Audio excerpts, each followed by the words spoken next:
Usai tarik-menarik besaran tarif resiprokal yang diusahakan oleh pemerintah Indonesia, muncul kabar soal penangguhan kebijakan Donald Trump tersebut oleh Mahkamah Agung Amerika Serikat. Berdasarkan keputusan itu, kebijakan tarif Donald Trump yang diterapkan ke banyak negara melanggar konstitusi. Sehari sebelum MA memutuskan status keabsahan kebijakan tarif Trump, Presiden Prabowo Subianto dan Donald Trump sudah resmi menandatangani kesepakatan dagang terkait tarif resiprokal. Melihat perkembangan yang ada, bagaimana sebenarnya status perjanjian ini? Apa dampak perubahan-perubahan yang muncul terkait kebijakan tarif dagang Amerika? Simak diskusinya bersama redaktur pelaksana Detik Finance. Membahas berita daerah, Detik Sore akan mengulas lebih dalam soal kasus dugaan penganiayaan seorang anak oleh ibu tirinya. Korban yang dinyatakan meninggal tersebut sempat memberikan keterangan terkait siapa pelaku penganiayaan terhadap dirinya. Lalu, apa saja fakta-fakta yang ditemukan dalam kasus ini? Simak laporan langsung jurnalis Detik Jabar selengkapnya. Film berjudul Ayah, Ini Arahnya Kemana Ya? Diadaptasi dari buku mega bestseller karya Hoyrul Trian dengan judul yang sama. Buku tersebut mengangkat tema fatherless, kerinduan, dan kehilangan. Seperti apa cerita di balik layar dari film ini? Bagaimana proses visualisasi dari buku ke layar lebar? Simak obrolannya bersama Baskara Mahendra dan Raybong, pemain dari film Ayah, Ini Arahnya Kemana Ya? Dalam segmen Sunset Talk. Ikuti terus informasi terbaru dan bermutu dari Detik Sore. Jangan lupa follow media sosial kita di @detiksore. Detik Sore nggak cuma hore-hore.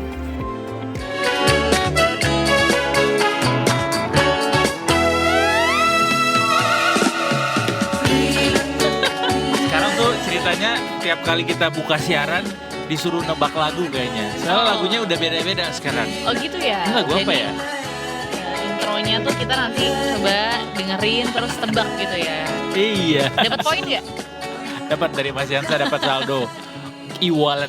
Nanti kita juga akan bagi-bagi hadiah. Oh iya bener. Banyak banget hadiahnya hari Yes. ini. Banyak keseruan juga yang pastinya cuma di Detik Sore. Gak cuma ore-ore, hari ini kembali lagi Detikers. Apa kabar? Selamat hari Senin, selamat tanggal 23 Iya. alias bentar lagi gajian dong. Oh iya bener. Yeah. Lo gajian tanggal berapa? Gue sih 28. Oh, agak Tapi pasti jauh berarti ya. pekan ini. Iya betul. Gue 25.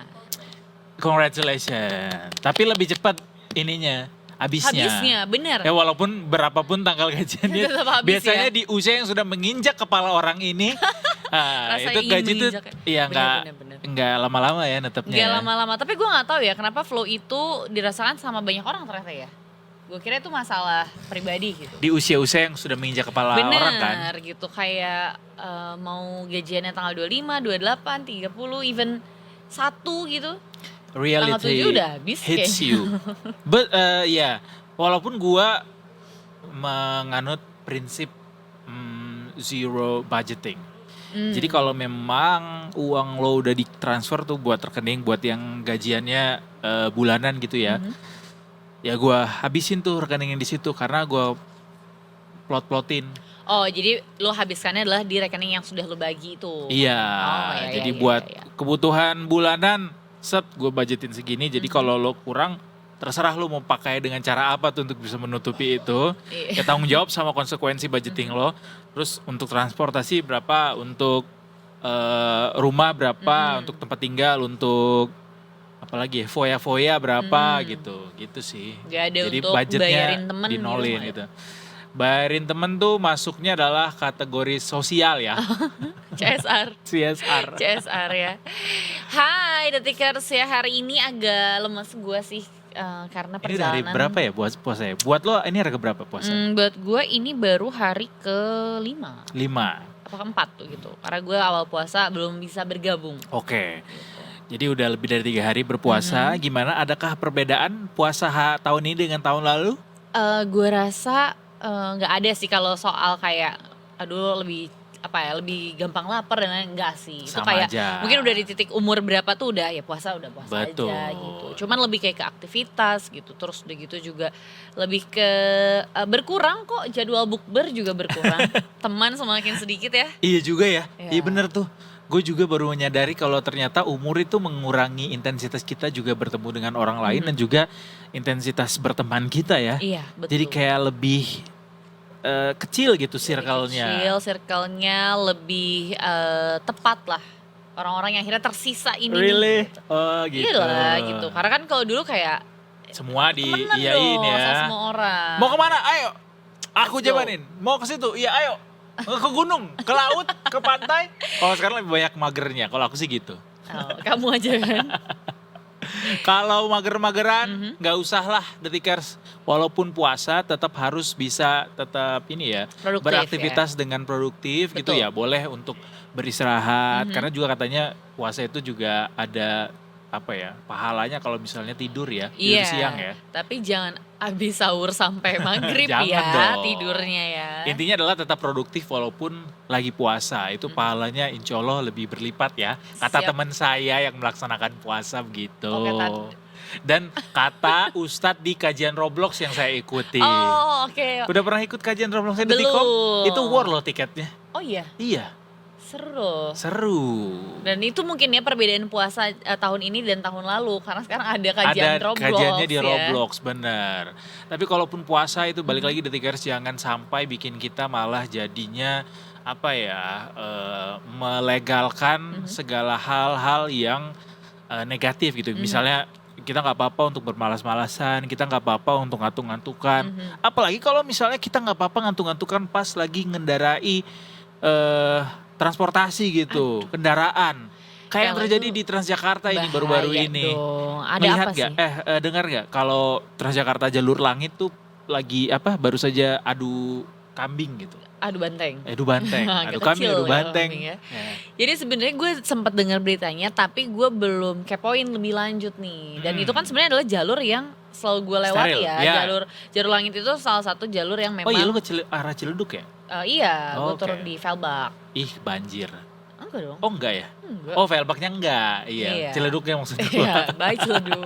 Gue sedikit lagi. Oke, dan Jadi pas tahu cerita ini kayak untung bukan gua yang ada di situ ya. apakah gitu. Ini kan rasanya kayak lagi ada di ujung tanduk, mungkin hampir aja hari itu gue naik gitu. Iya. Gimana beritanya, Edo? Jadi adu banteng nih terjadi di Transjakarta jalur koridor 13 Detikers yang tempatnya steril itu cuma Iya. buat Transjakarta. Betul. Ini mereka pada saling bertabrakan sesama Transjakarta dan ini terjadinya di ruas Swadharma arah Cipulir, Jakarta Selatan. Penyebab tabrakan karena salah satu dari pengemudi Transjakarta ini ngantuk katanya. Aduh. Tuh, ada hubungannya sama microslip. Lo pernah microslip gak? Pernah.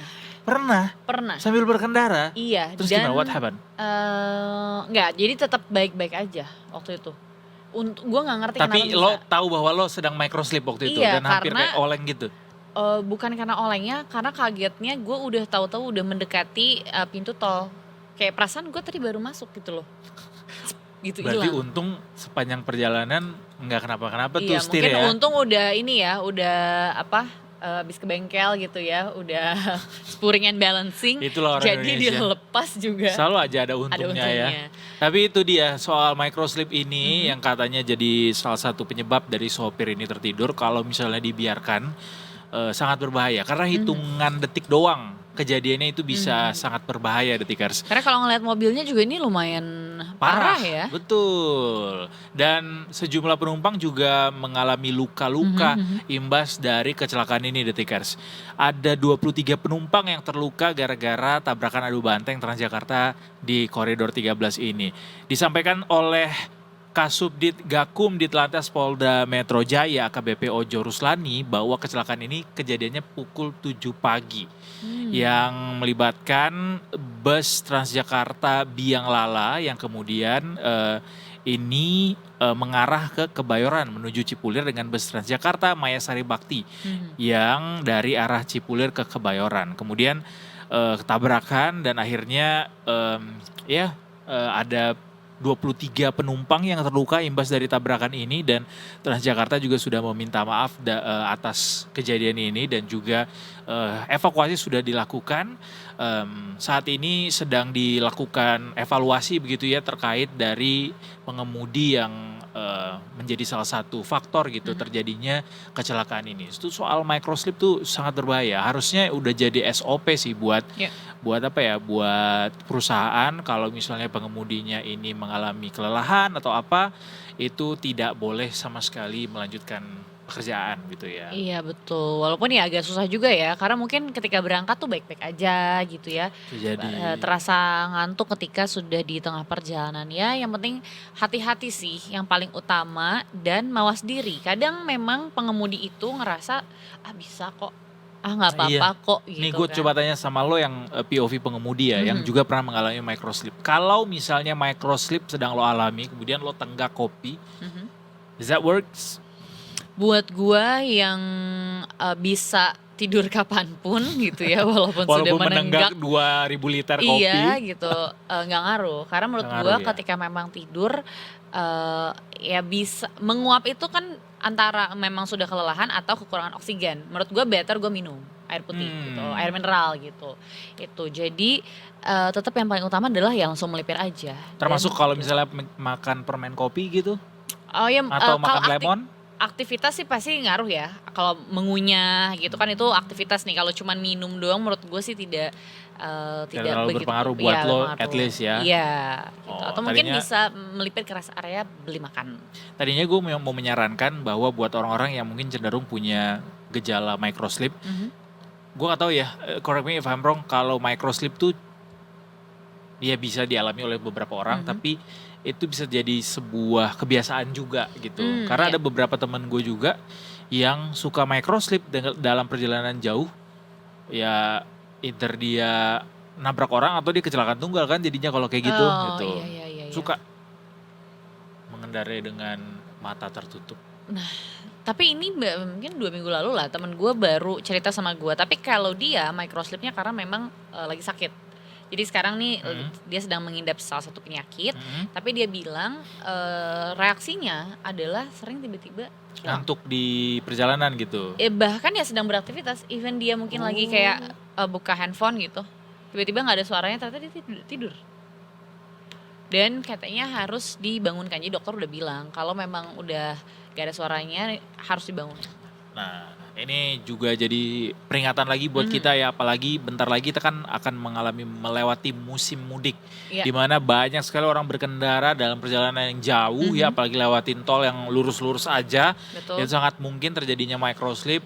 Buruan ditangani segera, dikejar, jangan sampai ini kejadian di musim mudik lebaran nanti ya. Yes, pokoknya hati-hati, dicek ya. Percuma kalau kendaraannya sudah baik, tapi ternyata kitanya nih, Iya, betul pengemudinya yang tidak sekali. baik ya kan.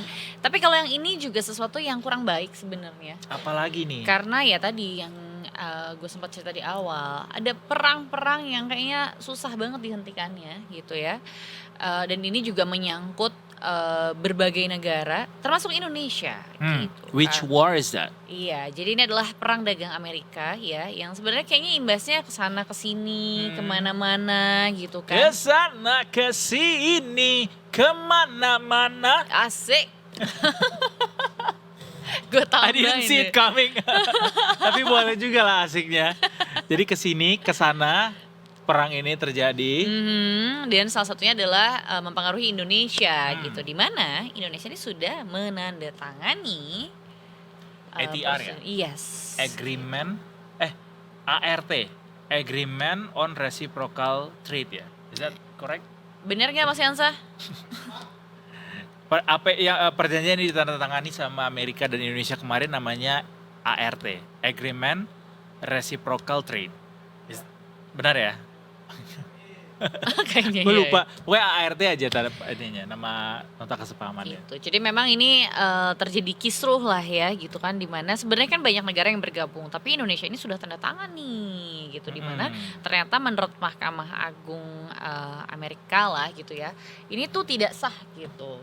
Nah jadi bingung kan, udah ditandatangan tapi ternyata ada info kalau enggak ini nggak sah gitu. Kita jadi terombang-ambing. Iya. Emang kalau bicara soal Trump ini ya, Mhm. kita nggak pernah tahu gimana dan bakal kayak apa respons dari orang-orang terkait dengan segala macam manuver-manuver yang beliau lakukan gitu. Kemarin tuh kita udah jauh-jauh terbang ke Amerika untuk bisa menyepakati bahwa tarif resiprokal yang ditentukan sama mereka itu jadinya 19% dengan segala macam betul. ketentuan non-tarif lainnya.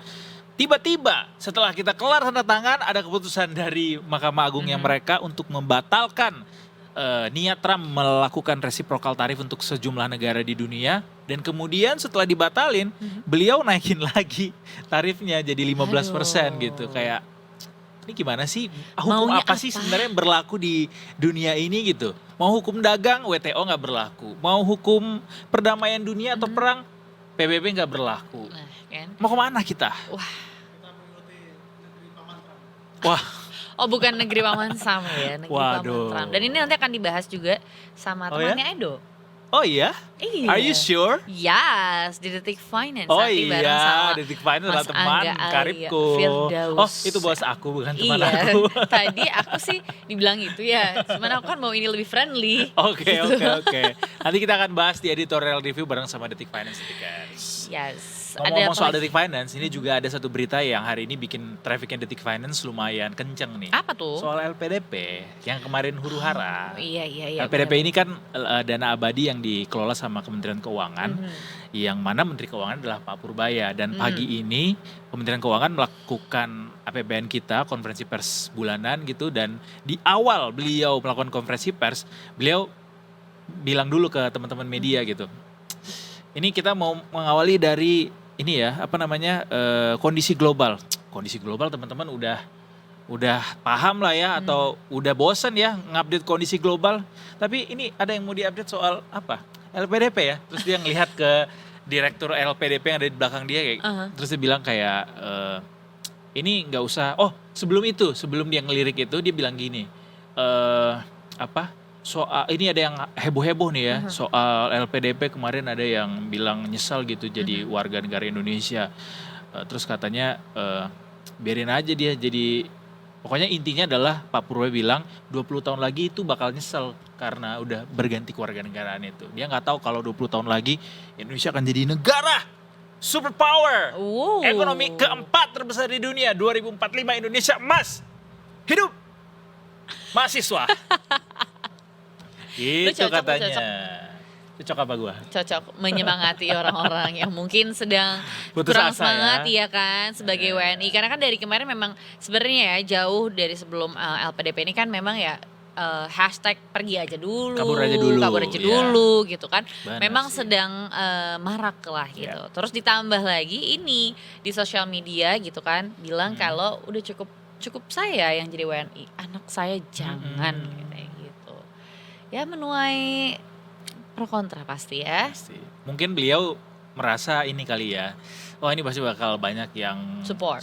gitu. Ini video bakal ngehit nih. Anyway juga beliau adalah seorang content creator juga ya, influencer juga, dan followers sudah banyak gitu. Tapi ya pas bikin video itu pasti gue coba tebak pikiran yang bersangkutan, ini bakal banyak nih dapat support nih. Somehow ya mungkin karena linear gitu sama pemikiran banyak masyarakat atau netizen di media sosial bahwa kabur aja dulu tadi dan segala macam, bahwa tinggal di Indonesia tuh nggak enak karena terlalu banyak hal-hal yang negatif dan kemudian suram gitu masa depan rasa-rasanya. Tapi rasa-rasanya dengan penyampaian beliau saat itu dan cenderung merendahkan warga negara Indonesia atau negara Indonesia sekalipun, ya tentu saja videonya justru jadi bumerang buat dia. Iya, kalau memang yang diharapkannya adalah viral, beneran viral sih. Beneran viral.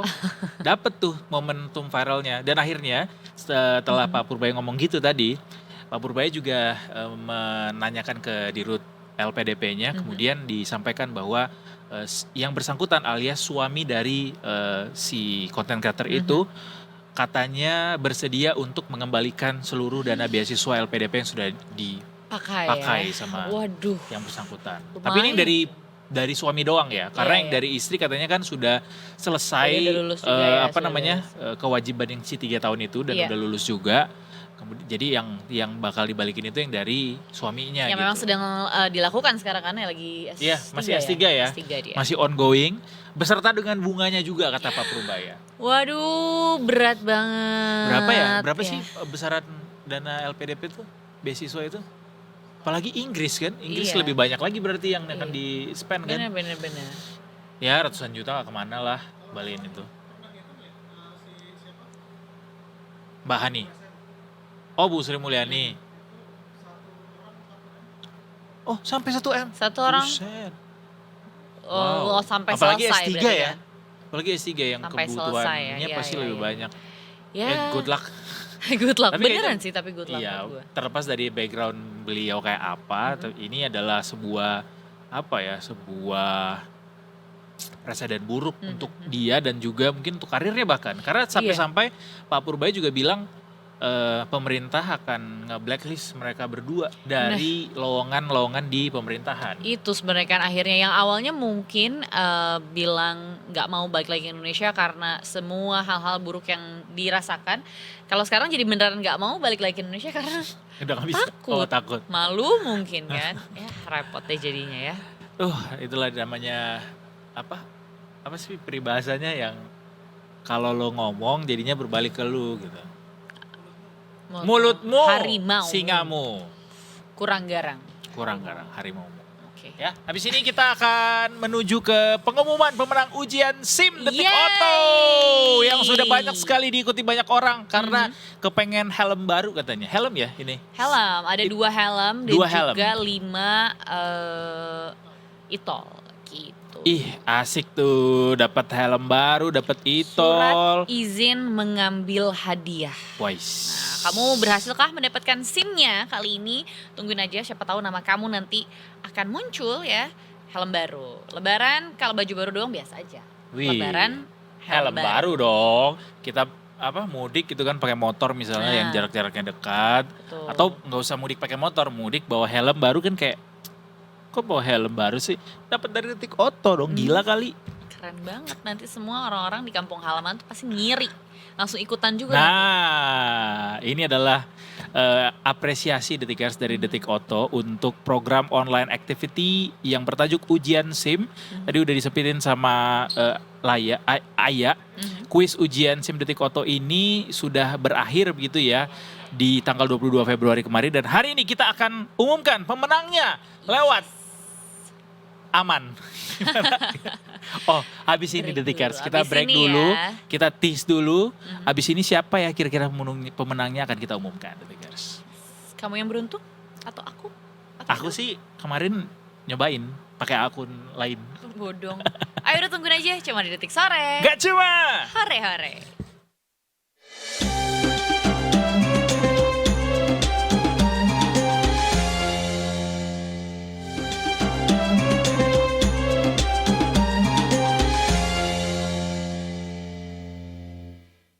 Ada jam-jamnya ya. Hai, we are back, Detikers. Welcome back ke Detik Sore. Gak cuma hore-hore. Hari ini, sore ini, di jam 16.04 ini, di tanggal 23 Februari, seperti yang sudah kita janjikan, kita bakal umumkan pemenang dari kuis SIM berhadiahnya Detik Oto ya. Yes, surat izin mengambil hadiah. Ya, jadi memang sudah banyak yang ikutan nih ya. Ini dari tanggal 13 sampai 22 Februari dan kita sudah menemukan pemenangnya.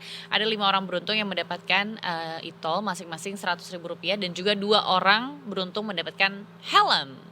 Helm Daniel Pedrosa, bukan ya? Pokoknya spesial deh dari Detik Oto. Pemenangnya akan segera kita lihat sesaat lagi Detikers lewat sebuah pengundian yang akan kita langsungkan live secara langsung. Jadi ini nggak ada settingan apa-apa, beneran kita undi secara langsung nih pas Detik Sore lagi berlangsung ini. Are we ready guys? Yes.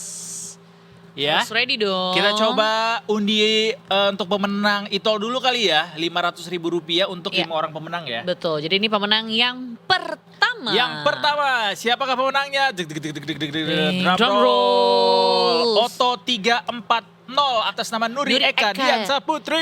Yeay. Selamat untuk Nuri Eka Diansa Putri memenangkan 1 buah e-tol. Senilai Rp100.000 dan tolong dipastikan emailnya ini aktif ya karena nanti akan ada email dari Detik Oto dan juga hadiahnya akan diproses sekitar 30 sampai 60 hari. Ya tungguin aja. Sorry, 500.000 tuh per orang ya. Karena kalau 100.000 Bukan per orang 100.000. udah keburu habis Kak ngelewatin tol dalam kota.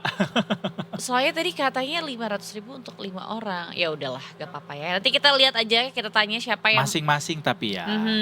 Oke, nah sekarang yang kedua ya. Kita coba cari siapakah Drum pemenang roll yang lagi. kedua. Oto atas nama Dendi Suryokusumo.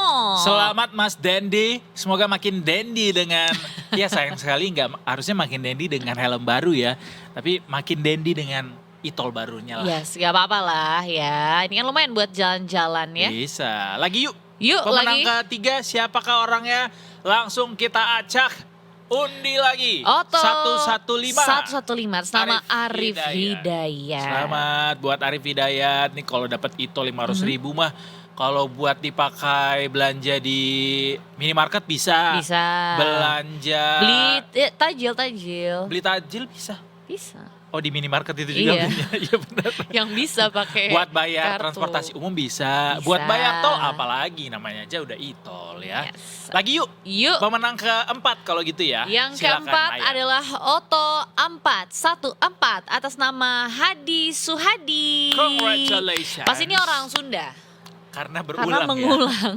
Kayak lo ya. Nama. Enggak. Laya lia. Kan ya. Ya enggak lah Ya, kalau ya. itu suka. Hedo, Meredo. Tapi Mas atau Kang atau Bang Hadi Suhadi, siapapun atau apapun rasmu sukumu, kamu keren sekali karena berhasil mendapatkan e-tol Rp500.000 dari Yeay. Detik Auto. The last but not least, yang terakhir kali bisa memenangkan e-tol Rp500.000 hari ini adalah Oto 164. Nurvita Sari Retnowati. Selamat Mbak Nurvita. Yeay, senang deh. Padahal lebaran masih lama, THR Betul. belum turun. Tapi udah dapat Betul. hadiah. Mas Yansa ternyata 500.000 per orang. Per Jadi orang. kamu bilang sama aku 500.000 untuk 5 orang. Ya udah maaf Oke. deh, briefnya kurang. Selalu ada yang untuk yang pertama ya. Tapi nggak cuma e-tol doang ya. Kita juga punya helm senilai 50 juta Oh rupiah. iya, harus selamat. Saat ngarang. Jadi Semua kalau brief ini ngarang. Kalau jatuh di jalan nih kepalanya nggak bakal kenapa-kenapa. Gak bakal, soalnya pasti aku dilindungi. Sayang Ya banget selama 5 juta. helmnya SNI mudah-mudahan nggak bahaya ya Detikers. Untuk 2 orang pemenang Itulah yang gunanya beruntung, kita cari tahu siapakah pemenangnya yang bisa mendapatkan helm baru. Ayo, Let's go, mudah-mudahan let's nama go, aku. let's go, let's go. Mudah-mudahan nama aku nih. Buatmu di, betul. HL269 atas nama Partolop. Partolop. Orang Batak pasti. Ternyata bukan. Rap, polo trap. Polo Trap. Selamat Partolop berhasil mendapatkan Helm baru satu nih helm baru. ya. Helmnya kayak apa sih guys? Ada nggak sih ininya? Bentuk cari lagi gambarnya? Satu lagi Satu ada lagi. helm. Let's go. Satu lagi HL266 atas nama Ira Ningsi. Yeay, cewek cowok nih berarti ya. Iya, ini ternyata suami istri mereka. Wah, Ternyata kalau mereka kalian berdua berdua suami istri. jomblo, aku harap kalian bisa kopi darat habis ini. Iya, Kopi biar darat. helmnya couple. Iya betul. Selamat untuk seluruh pemenang dari ujian SIM Detik Auto yang berhasil memenangkan e-tol dan juga helm spesial. Mudah-mudahan hadiahnya bermanfaat ya ya. Dan abis ini mudah-mudahan juga ada lagi tuh kuisnya. Kapan lagi sih ini ada kuisnya, Irma katanya? Ada lagi nggak, Mak? Aku pengen ikutan. Iya, keluarga aku lebih tepatnya. Jadi lebih besar probabilitasnya.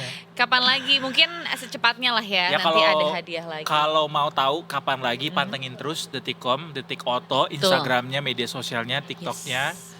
Ya pasti akan diumumkan di sana. Betul, jadi sekali lagi selamat untuk kamu yang beruntung ya. Semoga hadiahnya menambah semangat berpuasa. Amin. Siapa tahu kan ini jam 4 udah lemes, pas tahu menang jadi semangat lagi sampai jam 8 malam. Wis. Jadi simbiosis mutualisme yang bersambut ya. Kita lanjut lagi ke berita hari ini Detikers. Ada hal lain juga yang pengen kita share nih soal keadaan di Republik ini. Ada apa lagi? Ini ada fakta baru laporan dari BPS soal angka pernikahan. Oh. Wow. Yang semakin menurun, Melandai, betul. menurun gitu Kenapa kan. ya orang-orang jadi males nikah apa gimana? Karena apa ya? Ekonomi? atau makin susah untuk menemukan pasangan yang dirasa cocok sama kriterianya? Cek, silahkan dijawab. Jadi ada laporan dari BPS yang mencatat bahwa ada penurunan signifikan di angka pernikahan di Indonesia. Kenapa sih anak muda nih makin nggak suka gitu untuk menikah atau buru-buru menikah kali ya, lebih tepatnya juga. Mungkin mereka tuh lagi disurvei ya umurnya juga masih muda-muda, yang memang nggak mau nikah sekarang, maunya nanti gitu. Betul, ya. menunggu semua dirasa settle kali ya. Cukup ya. Kapan? Padahal kalau cukupnya? kita nanya ke orang-orang tuh yang udah nikah kan nggak harus nunggu, itu mah penting niat dulu aja. Iya. Nah, dalam hati gua, dalam kepala gua, gimana caranya niat bisa menyelamatkan Kehidupan ekonomi, ya. mental, apalagi tuh badai-badai dalam rumah tangga ya yang senantiasa menghampiri. Benar. Jadi di 2025 itu surveinya memang naik tipis, ada 1.746 pernikahan, tapi penurunan beberapa tahun terakhir ini jadi perhatian banyak pihak termasuk para pakar. Jadi kalau dilihat dari tahun 2018 ya sampai 2023 itu angkanya turun terus dari 2 jutaan jadi 1,9, 1,7 sampai akhirnya 2023 tuh 1,577. Memang di 2025 angkanya naik tipis tapi 1.746, tapi trennya masih dalam tren angka yang rendah gitu ya. Tapi hitungannya. dipikir sedikit juga ya, dalam setahun sebesar Indonesia hanya ada 1.700, iya sih ya. 1 juta. Enggak, Oh maksudnya itu yang naik. kenaikannya. Oh kenaikannya. Iya, ya. berarti bener kan kenaikannya kan. Naik Iya, 1.700-an maksudnya lebih nambahnya iya, ya. nambah segitu Tapi pernikahan ya. 1,7 juta pernikahan, lo Iya, bayangin cukup dari banyak 1,7 multiple tuh nikah terus punya anak jadi berapa? Iya sih, betul ya. Tetap banyak sih Iya, harusnya. banyak tuh marketnya. Jadi kata guru besar sekaligus dosen program studi komunikasi dan penyiaran Islam Universitas Muhammadiyah Yogyakarta, Profesor Dr. Halim Purnomo, beliau melihat pernikahan ini bukan sesuatu yang bisa diputuskan dengan emosional sesaat. Menurutnya butuh persiapan yang matang antara individu dan keluarga. Salah satu faktor utama penundaan pernikahan adalah kesiapan personal. Generasi saat ini katanya cenderung lebih hati-hati dalam mengambil keputusan besar. Selain itu adanya pertimbangan finansial, kemantapan karir, serta kesiapan mental dalam mengambil keputusan. Terus ada lagi aspek lainnya, yaitu munculnya kekhawatiran terhadap komitmen dan kepercayaan antar pasangan. Udahlah, kalau udah itu masalahnya udah selesai. Nggak ada Ini lagi sih yang menurut perlu gue dibahas. yang tidak menikah adalah orang-orang yang seringkali memberikan kalimat udahlah, jalanin aja dulu. Tapi iya sih ya. Nah kan? Kalau udah diawali dengan kayak gitu, udah tinggalin aja guys. Tinggalin aja, nggak usah. Dan menurut gue nih ya, lucunya adalah tadi banget gue baru chat sama teman gue yang dia habis meramal masa depannya. Terus dia dinyatakan Meramal masa depan dengan apa? iya ya dengan orang lah. Primbon. Iya dia payment sesuatu lah intinya Oke. gitu. Mencoba membaca gitu kan. Nanti Garis di depan tuh tangannya. bagaimana sih gitu. Terus fakta yang dia terima adalah kamu akan menikah 2 kali. Ya gimana gak makin takut Dia ya? sekali aja belum ya? Sekali belum. Mungkin itu juga salah satu alasan kenapa Radikal akhirnya juga banyak ya yang kan? ngeramal ya. Akhirnya Langsung banyak 2 kali. raguan gitu. Karena Tapi menurut gue itu juga tidak jadi harusnya patokan sama dia sih, kayak kamu akan menikah 2 kali, kayak kenapa jadi patokan? nah, coba kalau ditanyakan kepada seorang Edo, apa? kemungkinan karena apa? Ya nggak harus karena alasan diri sendiri ya. Ini kemungkinan menurut lo. Menurut gue yang Gen Z ini makin banyak orang takut untuk menikah atau menjalin hidup bersama dengan orang lain seumur hidup di bawah satu payung hukum yang resmi gitu, alias pernikahan, karena banyak faktor sih sebenarnya. Ya faktor-faktor besarnya udah disebutkin tadi bahwa misalnya ekonomi makin sulit. Jadi orang-orang tuh lebih realistis sekarang dalam mengarungi kehidupan. Kalau orang zaman dulu kan mau ekonominya kayak apa juga, Ya ya udahlah. ini kan adalah ibadah Betul. tuh baik nilainya, sehingga kalau misalnya kita menikah pun pada akhirnya nanti pasti ada aja rezekinya gitu. Tapi orang-orang sekarang kan makin realistis ya dalam menilai atau mengarungi kehidupan dengan segala macam informasi yang sudah diterima saat ini dengan literasi yang makin naik gitu. Jadi ya artinya negara kita yang step up gitu, maju ke depan, ya makin sadar bahwa banyak pertimbangan untuk mengambil sebuah komitmen besar gitu, which is adalah pernikahan.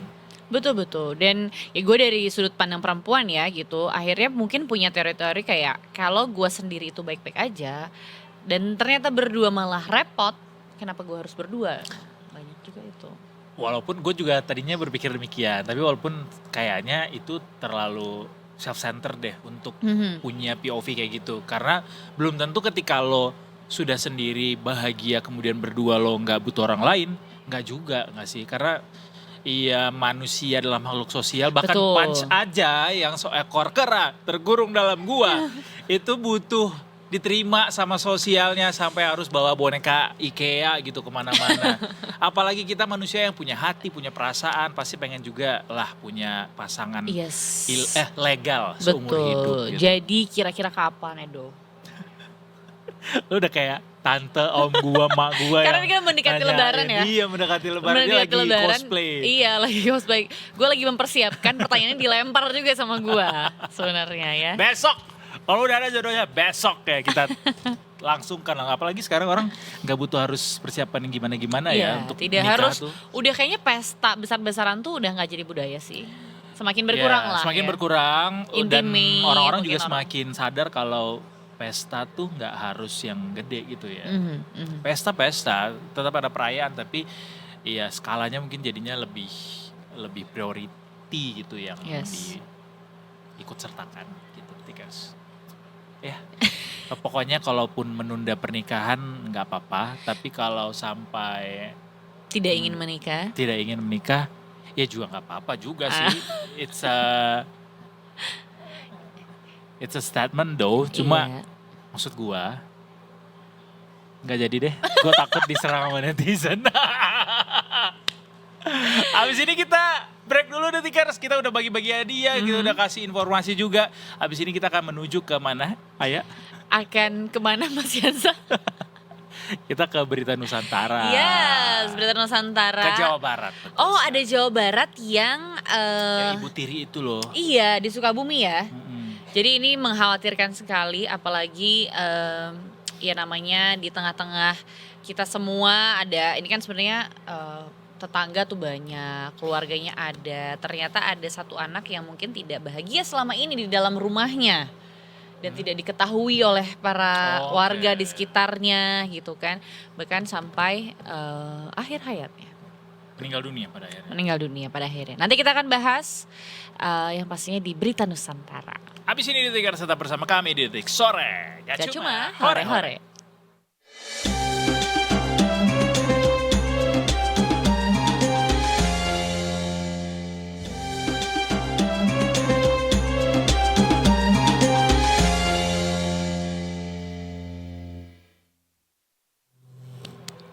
Welcome back to Detik Sore. Gak cuma hore-hore. Ini nggak ada hore-horenya di Tikers karena ini adalah berita duka yang akan kita kabarkan. Seorang anak di Sukabumi begitu Iya ya. betul, Sukabumi. Sampai harus meninggal dunia gara-gara perlakuan sang ibu tiri ya. Ibu tiri. Penganiayaan dugaannya. Dan ini kabarnya sudah naik ke penyidikan ya. Ini sebenarnya jadi salah satu berita yang kemarin tuh mengejutkan karena memang luka yang dialami sang anak tuh parah banget ya kan. Terus juga bahkan sampai ada yang pemaksaan meminum air panas ya. Really? Iya. Minum. Iya. Dan yang paling menyedihkannya adalah kita jadi mengetahui siapa pelakunya itu di mana ketika sang anak meninggal dunia gitu. Benar-benar di detik-detik terakhirnya sebelum meninggal dunia gitu. Dan hari ini akan kita bahas bersama Mas Syah dan Alam Syah dari Detik Jabar. Selamat sore Kang Syahdan. Selamat sore rekan Edo dan Ayah di studio. Selamat sore. Ini sepertinya lokasinya Kang Syahdan sedang hujan ya Kang ya? Betul, Mas Edo, di sini hujan deras, makanya saya agak geser ini lokasinya. Iya dong, kalau enggak nantinya jadi kita sinetron jadinya ya hujan-hujanan ya. Hujanan. Kang Syahdan, ini ada informasi dari Detik Jabar juga soal kejadian di Sukabumi yang sangat mengenaskan begitu ya. Seorang anak yang akhirnya meninggal dunia yang diduga karena perbuatan ibu tirinya. Mungkin boleh diceritakan ke kita bagaimana awalnya kasus ini terungkap Kang Syahdan?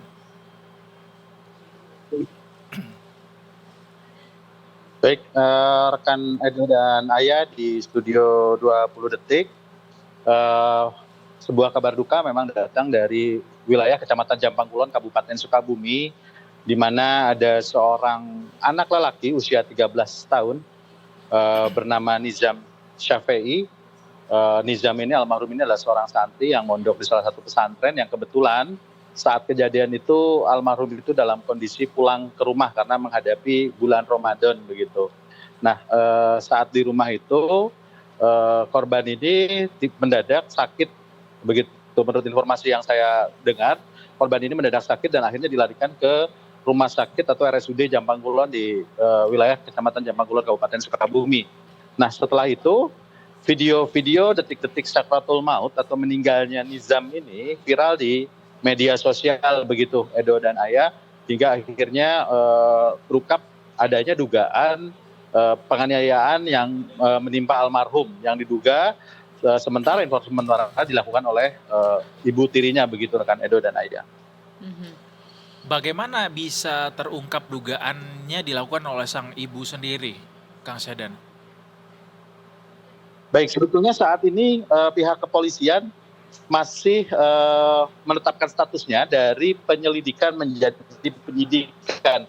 Artinya ketika dalam tahapan itu kita publik menunggu peningkatan atau penetapan status tersangka. Hingga detik ini kami belum dapat informasi resmi apakah ada yang sudah ditetapkan tersangka, walau memang sejak malam tadi ibu tiri korban inisial TR ini menjalani pemeriksaan di Polres Sukabumi. Begitupun dengan pengacara dari TR sendiri mengatakan bahwa belum ada penetapan status, hanya baru peningkatan status dari penyelidikan menjadi penyidikan. Informasi ini kami peroleh dari Kapolres Sukabumi tadi malam, AKBP Samian, bahwa menyatakan tim penyidik telah bekerja maraton selama 24 jam dan menemukan alat bukti yang cukup untuk meyakini adanya peristiwa pidana kekerasan terhadap almarhum NS. Selain itu, ibu tiri korban, tadi saya sebut inisial TR, informasinya telah menjalani pemeriksaan selama sejak pemanggilan hari kemarin sampai hari ini. Sedang menjalani pemeriksaan intensif atau BAP di Satreskrim Polres Sukabumi, begitu kondisi update terkini rekan Edo dan Ayah. Dan Kang, ini ada tanggapan nggak sih sebenarnya dari keluarga korban gitu? Karena kan mungkin ada keluarga yang lain yang sebelumnya pernah melihat hubungan dari sang ibu tiri dengan korban gitu, sebelumnya pernah ada masalah atau bagaimana mungkin? Baik, dari pihak keluarga terjadi perbedaan sikap yang cukup kontras. Ibu kandung korban yakni Lisnawati melalui pengacaranya Mira Widiawati mengaku sangat terpukul karena 4 tahun terakhir diputus komunikasinya dengan sang anak, dengan korban NS ini oleh ayah kandungnya, Anwar Satibi.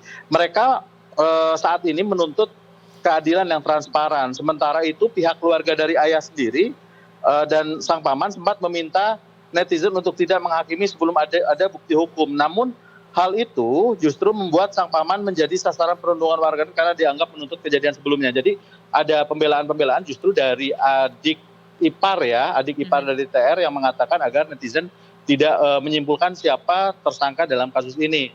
Nah, perbedaan-perbedaan pendapat ini saat ini memang riuh sekali di ruang publik begitu, rekan Edo dan Ayah.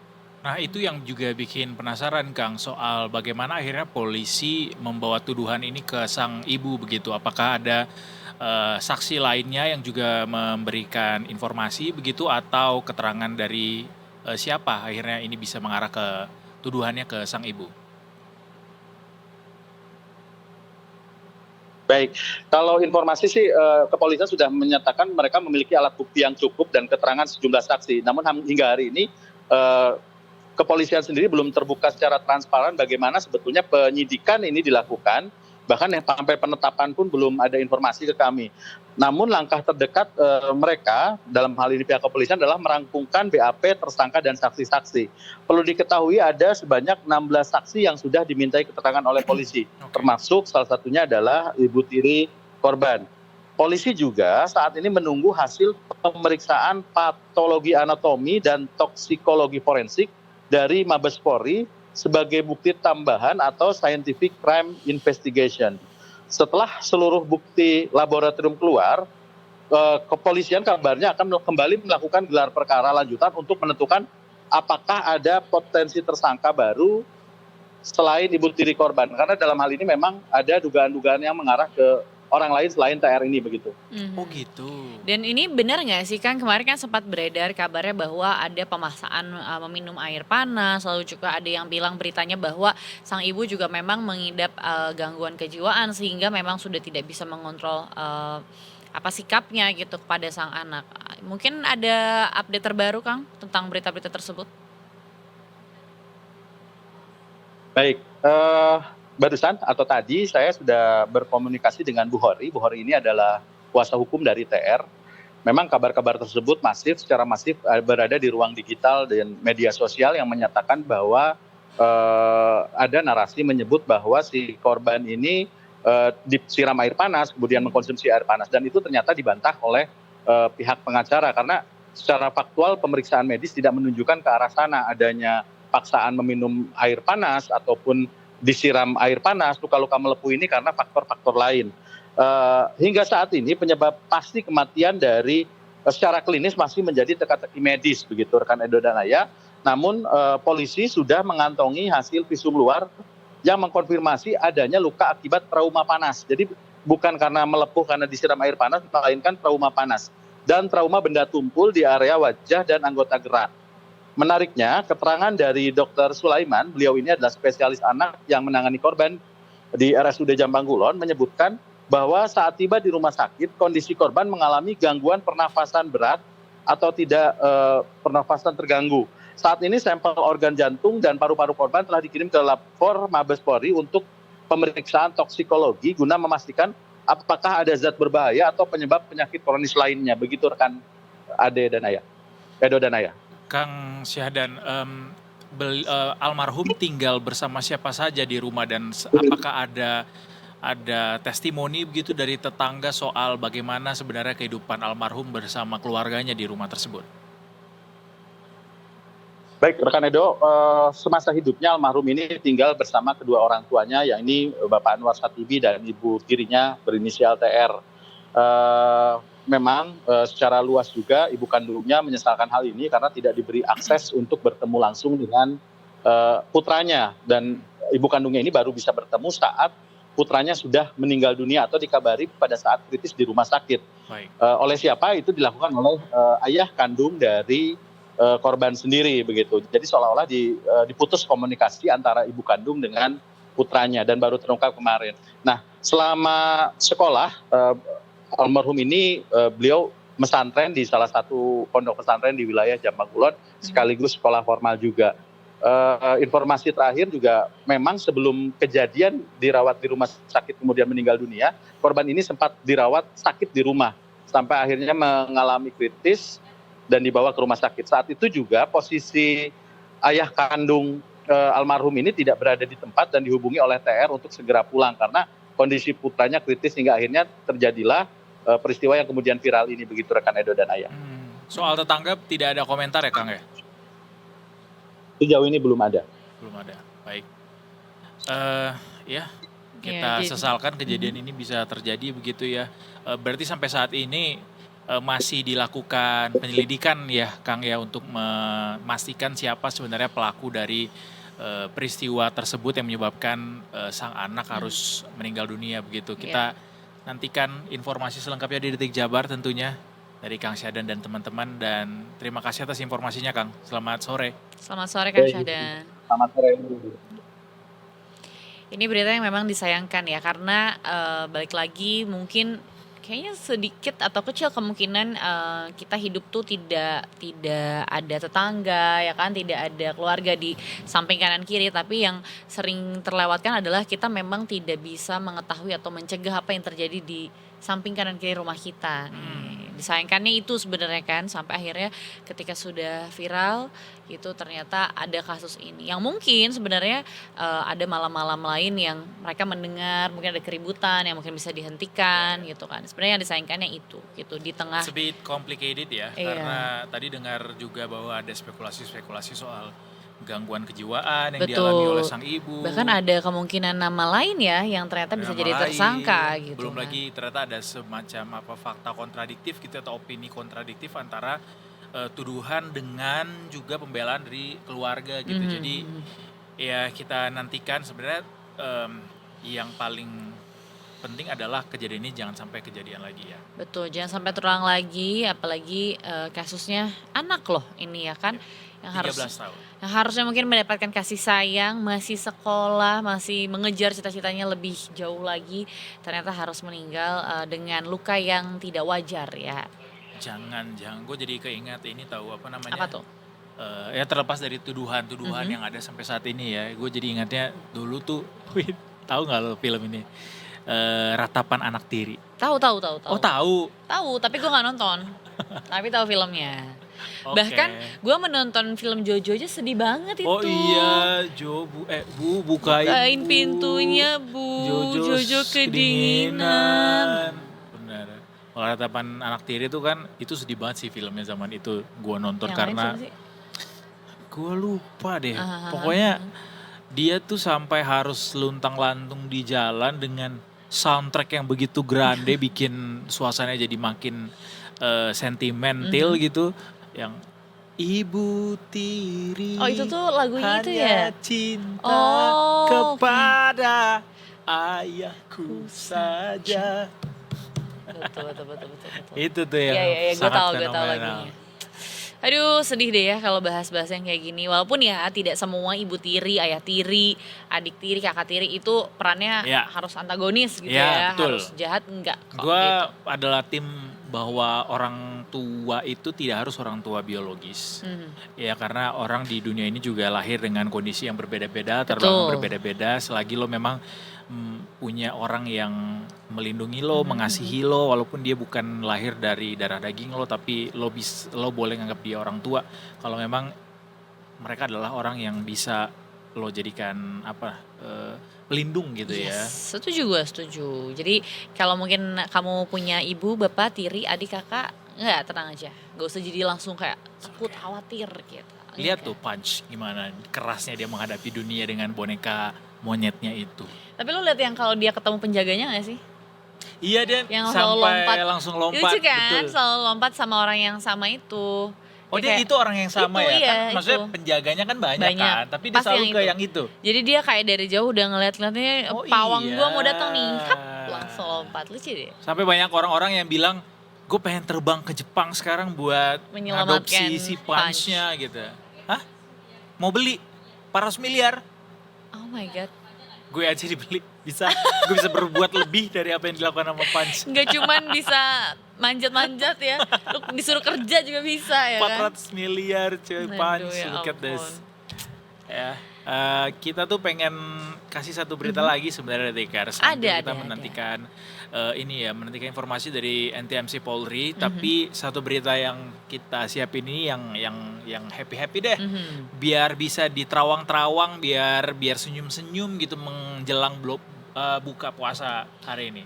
Apa dong? THR? THR dong. Oh. Ini walaupun masih jauh dari akhir bulan ya karena masih semingguan lagi, tapi info soal THR sudah ada kepastian yang khususnya untuk teman-teman dari ASN, Polri dan juga TNI. Yes, katanya maju ya, lebih cepat bahkan. Katanya lebih cepat awal bulan depan, which is sekitar semingguan lagi, itu bakal dicairkan secara bertahap gitu ya untuk para ASN dan juga TNI dan juga Polri kita. 55 triliun disiapkan. Kebayang nggak tuh? Berapa banyak tuh? Ini pasti udah Orang yang persiapan juga mendapatkan. untuk menukar uang baru. Oh iya betul. Ya Tapi kan? kata Bank Indonesia selain lo nukar uang baru juga nggak apa-apa kok untuk bukan nggak apa-apa kok. Kalau misalnya kesulitan untuk dapat uang baru, ada namanya uang layak edar. Nah uang Oh, layak edar nih oke. biasanya ada di ATM juga. Jadi ada juga beberapa ATM pecahan 20.000, 20.000 10.000 ya, yang iya, lo bisa betul. andalkan. Nah biasanya tuh yang keluar adalah uang layak Layak edar, edar, itu. ya, nggak harus- kinclong-kinclong banget tapi ya bisa Bener. dipakai. lah. Wanginya udah agak kecampur-campur sedikit lah ya. Ada wangi soto, wangi cabe di sana sambal. Karena wangi uang baru tuh nikmat banget bedanya. Masa sih? Beda, karena Sering dia lo ya kertas. dapat wangi uang baru gitu ya. Enggak, karena beda gitu. Wanginya dengan uang-uang yang sudah bertukar dengan keringat Gua udah- abang-abang. Lama banget lagi yang nggak nyium bau duit karena selalu pakai cashless kan. Oh iya. Jadi kayak gue lupa tuh rasanya uang baru tuh kayak apa sih wanginya? Kasih dong uang baru. Mau juga dong. Lebih ke sana bridgingnya. Gue rasa mungkin lebaran tahun ini harus coba print kris sih untuk dipakai di baju. Biar gampang ya. Iya, gue Kayak rasa sih bahkan itu. orang-orang yang tadinya nggak pengen ngasih lo, jadinya ketika nggak bisa dibuka kok, scanner, tenang aja gitu. ini kode siapa nih? Nggak sengaja kekirim 1 juta. Oh, Thank you. siap udah ada centing gitu kan masuk ya notif handphone. Nanti kita ngomong thank you lah. Kita ke Brigadir Haikal dulu Detikers untuk cari tahu informasi seputar traffic di Jakarta hari ini. Yes. Selamat sore Brigadir Haikal. Hai Brigadir Haikal, bagaimana Tar dulu, kondisi tar dulu. jalanan Oh, ntar dulu. Oh, sore hari ini? selamat Halo. sore Brigadir Haikal. Halo, selamat sore Edo, selamat sore Ayah. Selamat sore. Wah, seperti kalau jalanan di belakang tidak begitu ramai, tapi untuk lebih lanjutnya kita cari tahu aja dari Brigadir Haikal bagaimana kondisi jalanan hari ini. Silakan. Ya baik, terima kasih Ayah dan selamat sore pemirsa. Kembali kami dari NTMC Polri akan menginformasikan situasi arus lalu lintas pada sore hari ini. Langsung dari kawasan Simpang Pangkalan Jati, Kalimalang, Jakarta Timur. Di mana situasi arus lalu lintas pada sore hari ini di kawasan Simpang Pangkalan Jati. Bisa bersama-sama kita lihat khususnya situasi arus lalu lintas dari arah Bekasi yang akan menuju ke arah Cawang melewati kawasan Simpang Pangkalan Jati pada sore hari ini masih terpantau ramai lancar. Kemudian situasi arus lalu lintas dari arah Pondok Gede yang akan menuju ke arah Cawang juga demikian terpantau ramai lancar. Serta situasi arus lalu lintas dari arah sebaliknya yaitu dari arah Cawang yang akan menuju ke arah Bekasi maupun yang akan menuju ke arah Klender pada sore hari ini juga terpantau ramai lancar. Situasi arus lalu lintas dari kawasan tol Becakayu dari Cawang menuju ke arah Bekasi begitupun arah sebaliknya terpantau kondusif lancar dari kedua arahnya. Memang situasi arus lalu lintas dapat kami simpulkan pada sore hari ini di kawasan Simpang Pangkalan Jati masih terpantau kondusif lancar. Namun demikian perlu menjadi perhatian banyaknya pejalan kaki yang menyeberang tidak menggunakan fasilitas penyeberangan. Seperti di kawasan ini terdapat zebra cross perlu menjadi perhatian. Serta pengendara roda 2 yang melawan arus masih sering terlihat di kawasan ini. Bagi Anda yang melewati kawasan Simpang Pangkalan Jati untuk selalu menjaga batas kecepatan maksimal kendaraan Anda dikarenakan pertemuan kendaraan dari kawasan Pondok Gede dan dari kawasan Bekasi yang sama-sama akan menuju ke arah Cawang pada sore hari ini terlihat cukup ramai dan melaju dengan kecepatan yang cukup normal. Apabila Anda akan melakukan perjalanan pulang perkantoran, perlu memperhatikan jam keberangkatan Anda agar Anda tidak terjebak kemacetan dan kami mengingatkan bagi Anda yang menggunakan kendaraan roda 4 untuk mengingat akhiran plat nomor kendaraan Anda agar dicocokkan dengan tanggal yang berlaku pada hari ini apabila Anda akan melewati kawasan yang diterapkan sistem ganjil genap. Tetap disiplin berlalu lintas dimanapun Anda berada. Ikuti arahan petugas kami di lapangan dan jadikan keselamatan sebagai kebutuhan. Untuk informasi situasi arus lalu lintas selengkapnya, Anda dapat menghubungi call center kami di 1500669 atau melalui SMS center di 9119. Stop pelanggaran, stop kecelakaan, keselamatan milik kita bersama dan salam presisi. Demikian informasi arus lalu lintas dari kawasan Simpang Pangkalan Jati, Jakarta Timur. Kembali ke studio bersama Edo dan Ayah, silakan. Terima kasih Brigadir Haikal. Mantap sekali, udara di sana sepertinya tidak panas-panas banget ya. Jadi Betul. aman lah untuk bisa berjalan kaki juga. Yes. Tapi tadi gue kena hujan loh. Sama gue juga. Ya kan kena hujan ya. Di sana ternyata cukup cerah. Terima kasih sekali lagi Brigadir Haikal. Selamat bertugas kembali. Selamat sore. Dari jalanan di seberang sana kita menuju kembali ke studio karena sebentar lagi kita akan bahas sesuatu yang sangat tinggi high level discussion ya. Tentang apa itu sih? sangat tinggi high level discussion ya. It's a very high level discussion tapi we will make it as light as possible ya. Di Detik Sore. Gak Ya, cuma hari-hari.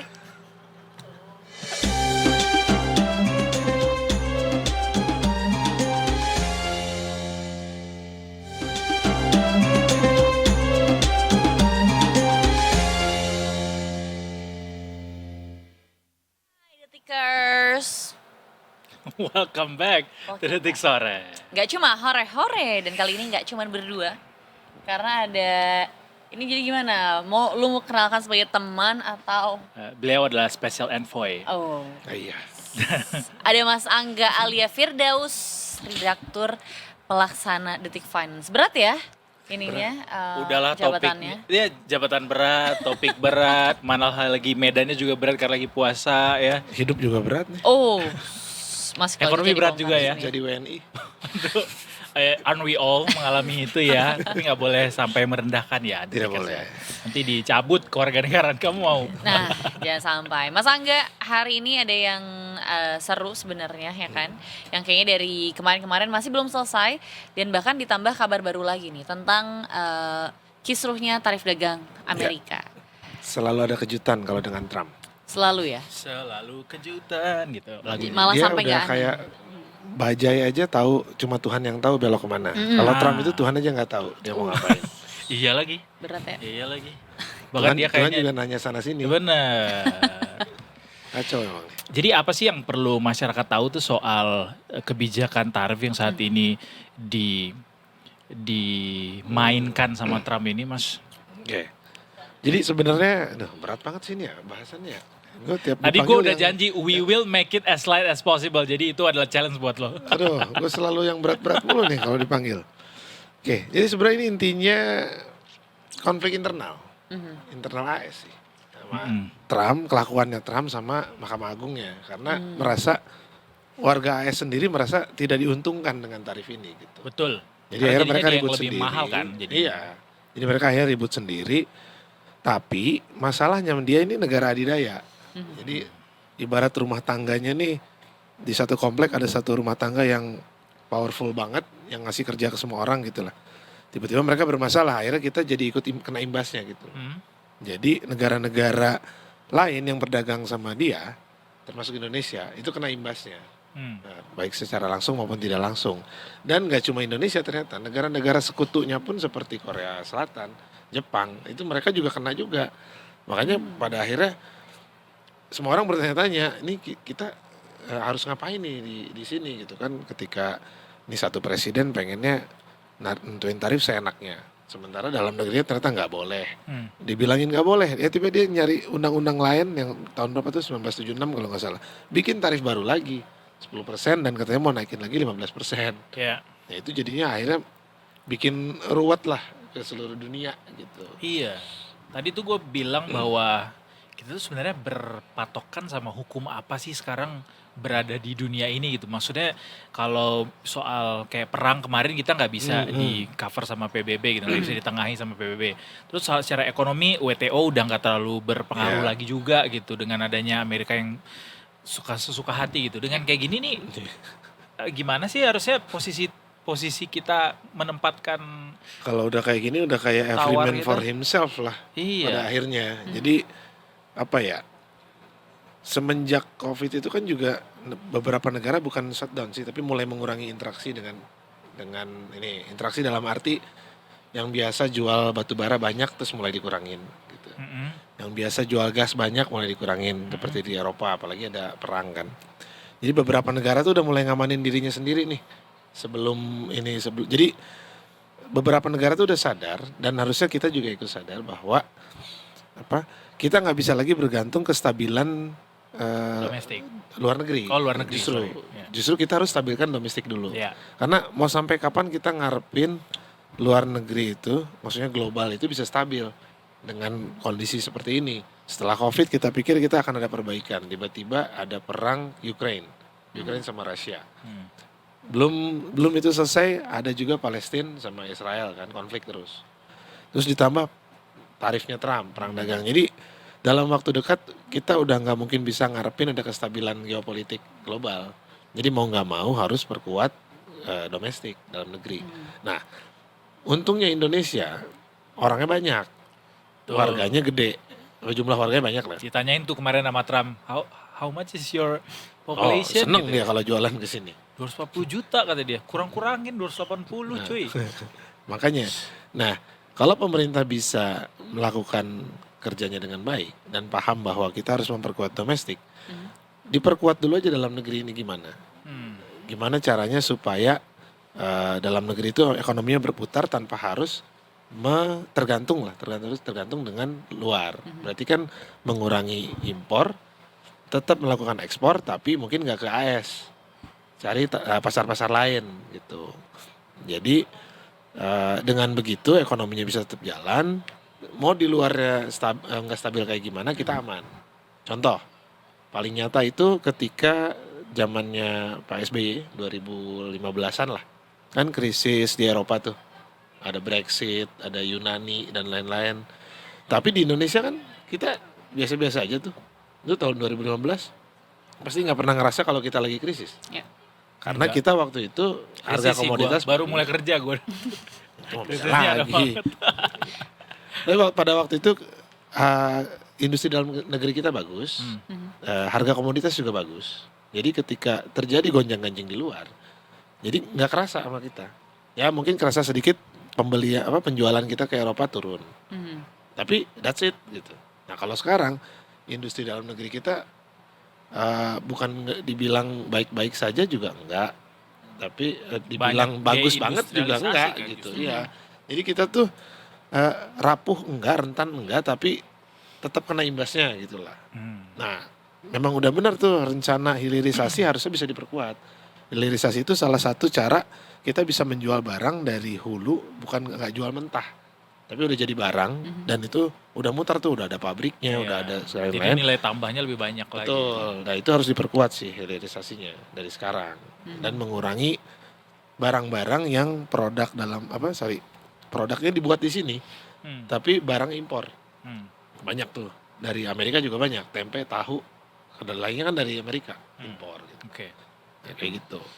Gue mencoba menyederhanakan bagaimana saat ini Trump dengan segala macam tingkah lakunya tuh sangat absurd gitu ya. Artinya ya macam-macam lah tingkah lakunya yang pada akhirnya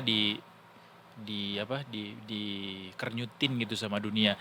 Karena sejak negara-negara atau dunia tuh mulai ninggalin Amerika kan. Ya. Jadinya Amerika ngerasa kok gue ditinggalin nih, kok orang-orang kayaknya against Yeah. me against everybody gitu kan. Belum lagi ada dedolarisasi, jadinya mungkin mereka takut atau trauma mereka bakal nggak jadi negara superpower lagi, bahkan bisa belum lagi negara mereka yang dengan utangnya bertumpuk-tumpuk itu. Jadi dengan segala macam cara Amerika sekarang mumpung ini belum pudar-pudar banget kekuatannya, kita lawan deh sekarang.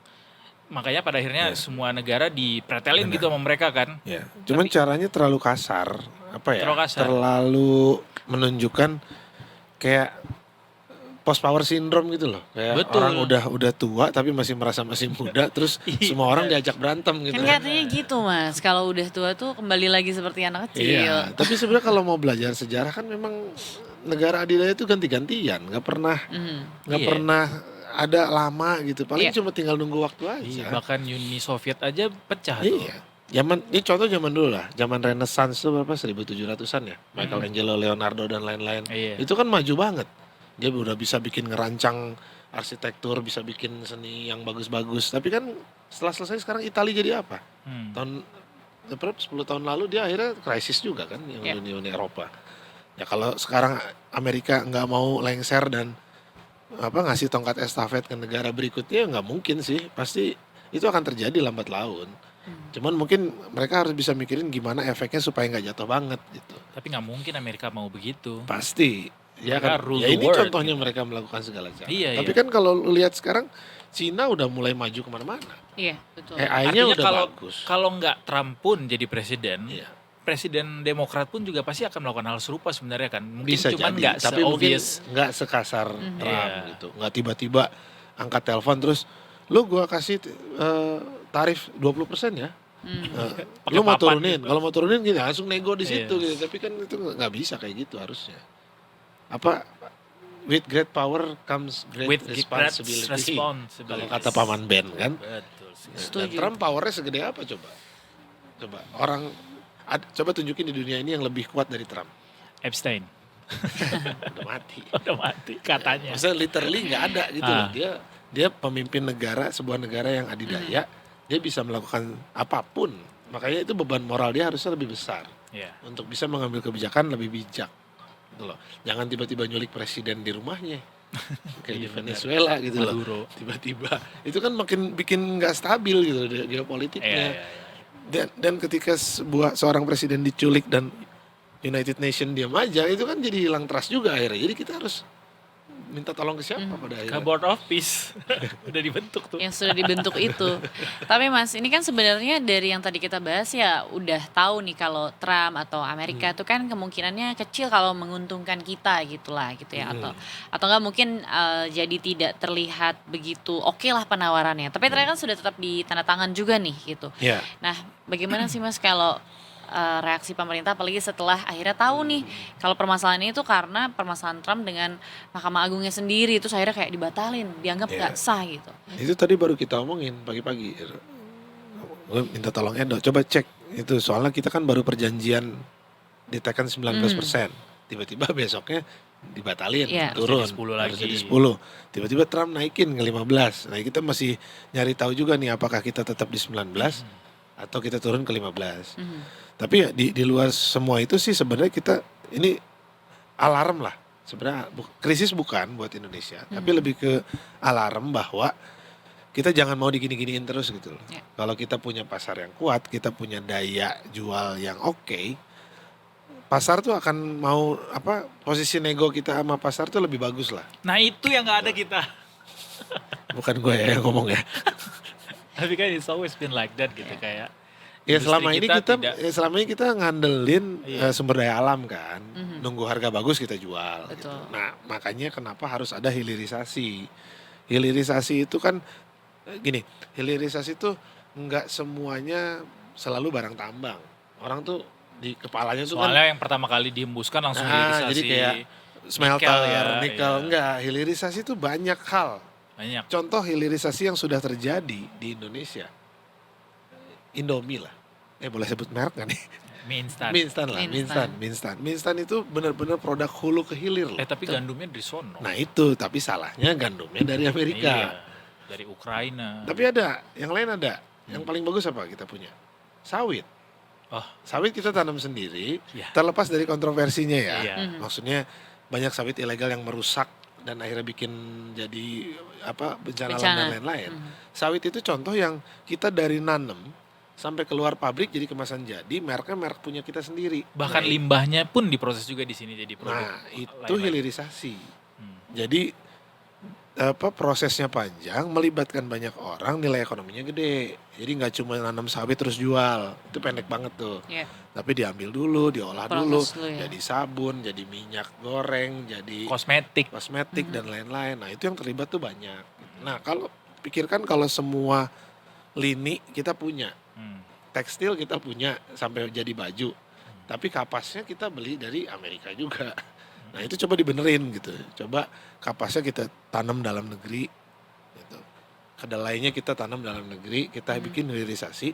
Jadi ketika global nggak menentu, ya kita aman-aman aja 280 juta orang punya pekerjaan di dalam negeri gitu. Dengan negara sebesar ini harusnya kita punya kapasitas buat itu ya. Harusnya dengan berbagai tantangannya mungkin harusnya bisa lah. Walaupun lagi-lagi kalau misalnya kita tanyakan ke pemerintah tuh POV-nya pemerintah selalu kayak ada badai dari luar yang akhirnya bikin kita tidak semulus itu Oh gitu. ya, tentu rencananya. karena kan dunia ini udah nggak kayak tahun 90-an lah. Mungkin 90-an ekspor impor kita tuh exposure-nya nggak terlalu gede. Tapi kalau sekarang kan kita ya yang gue bilangin tadi, kapas masih impor, kedelai masih impor. Ketika kita nggak dapat supply itu, kita Iya. bisa berhenti makan Indomie lagi, mie instan, sorry. Puasa Nah, lagi. 3 kali lagi lo bilangnya. Siapa tahu nanti masuk sini Mas, nggak apa-apa. Ntar selain tadi tuh kapas, Iya. bajunya kita punya tapi bahannya nggak ada gitu kan. Nah, itulah kenapa harus dibenerin gitu, supaya kita nggak keimbas-imbas banget lah. Gitu.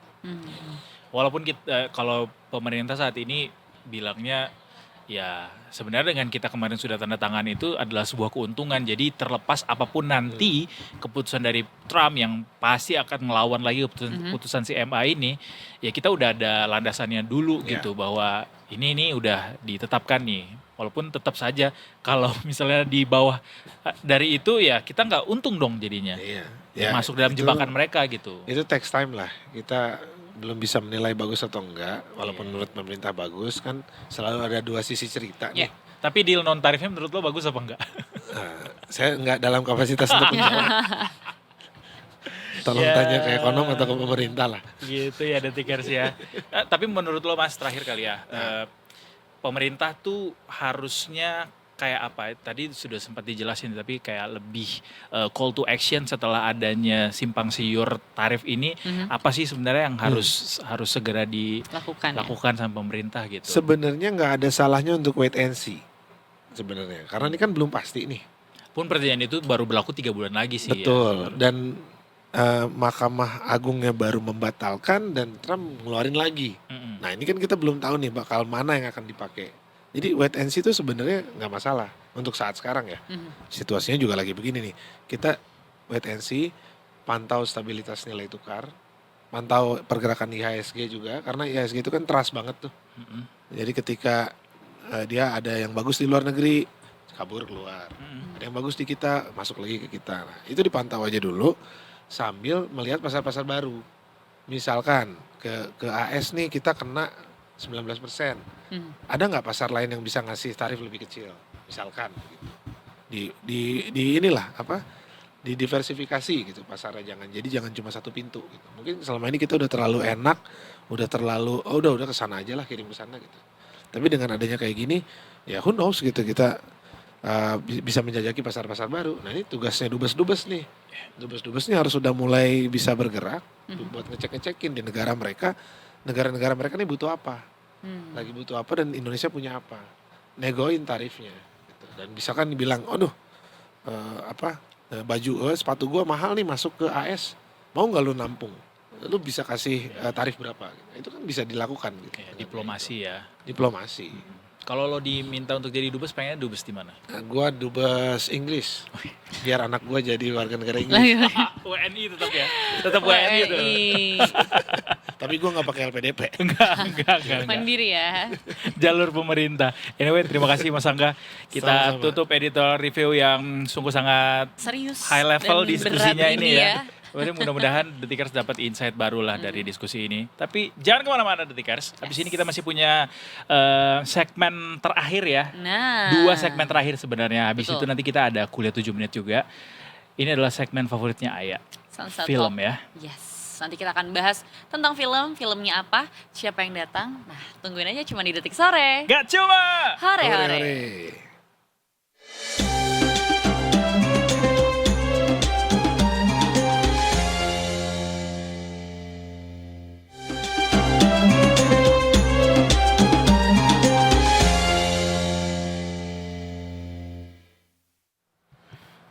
You're still watching Detik Sore. Ya cuma hore-hore. Oh gak ada spontannya padahal Nggak ya? ada. Kalau tadi kita bertiga, hari ini lebih ramai lagi. Lebih ramai lagi. Empat loh. Betul Ya. sekali. Kemarin kita juga kedatangan satu film dan tapi ini beda filmnya. Kalau kemarin horor, sekarang filmnya nih apa ya? Mungkin buat beberapa orang horor juga sebenarnya. Buat aku horor sih. Kehilangan Sosok seorang ayah ya. Nah, itu juga kan menyedihkan. Kita ketemu sama Raybong dan juga Baskara. Pemeran dari film Ayah, ini arahnya kemana ya? Welcome to Detik Sore guys. Halo. Terima kasih. Terima kasih. Apa kabarnya? Sudah menerima kami di sini. Baik. Baik. Alhamdulillah. Gimana kehujanan gak tadi kesini? Baik. Enggak ya? Enggak Iya. Enggak sih. Aman ya? Emang hujan ya hari ini? Hujan Oh, tahu. hujan. Hujan hari ini. Oh, Tadi Jakarta tuh sore. masih banjir loh beberapa Titik RT. ya? Iya. Pas kita di jalan nggak hujan ya? Enggak. Pas lagi nggak hujan. Tadi malam sih hujan gue. Iya. Kan perjalanan ke sini. Rumah gue kan jauh. Pertanyaannya Tolong kan ini perjalanan arahnya ke sini. kemana ya? Masuk tuh. Arahnya kemana? Ini sama seperti film yang kita bahas juga karena memang ini sebenarnya film yang datangnya dari sebuah buku ya yang ada di depan ini nih ya. Ini self improvement lah ya, buku self improvement Iya, ya. bukunya sebenarnya sudah cukup viral ya beberapa Tahun yang lalu ya. tahun yang lalu lalu. kayaknya Tahun, tahun iya, lalu tahun tahun ya. lalu tuh viral kemudian berkembang ceritanya dan ternyata diadaptasi untuk menjadi sebuah film yang dalam waktu dekat akan segera rilis. Mungkin sebelum kita bahas filmnya, kalian sendiri sebelum akhirnya ikut andil dalam film ini sempat ngebaca atau tahu soal buku ini nggak guys?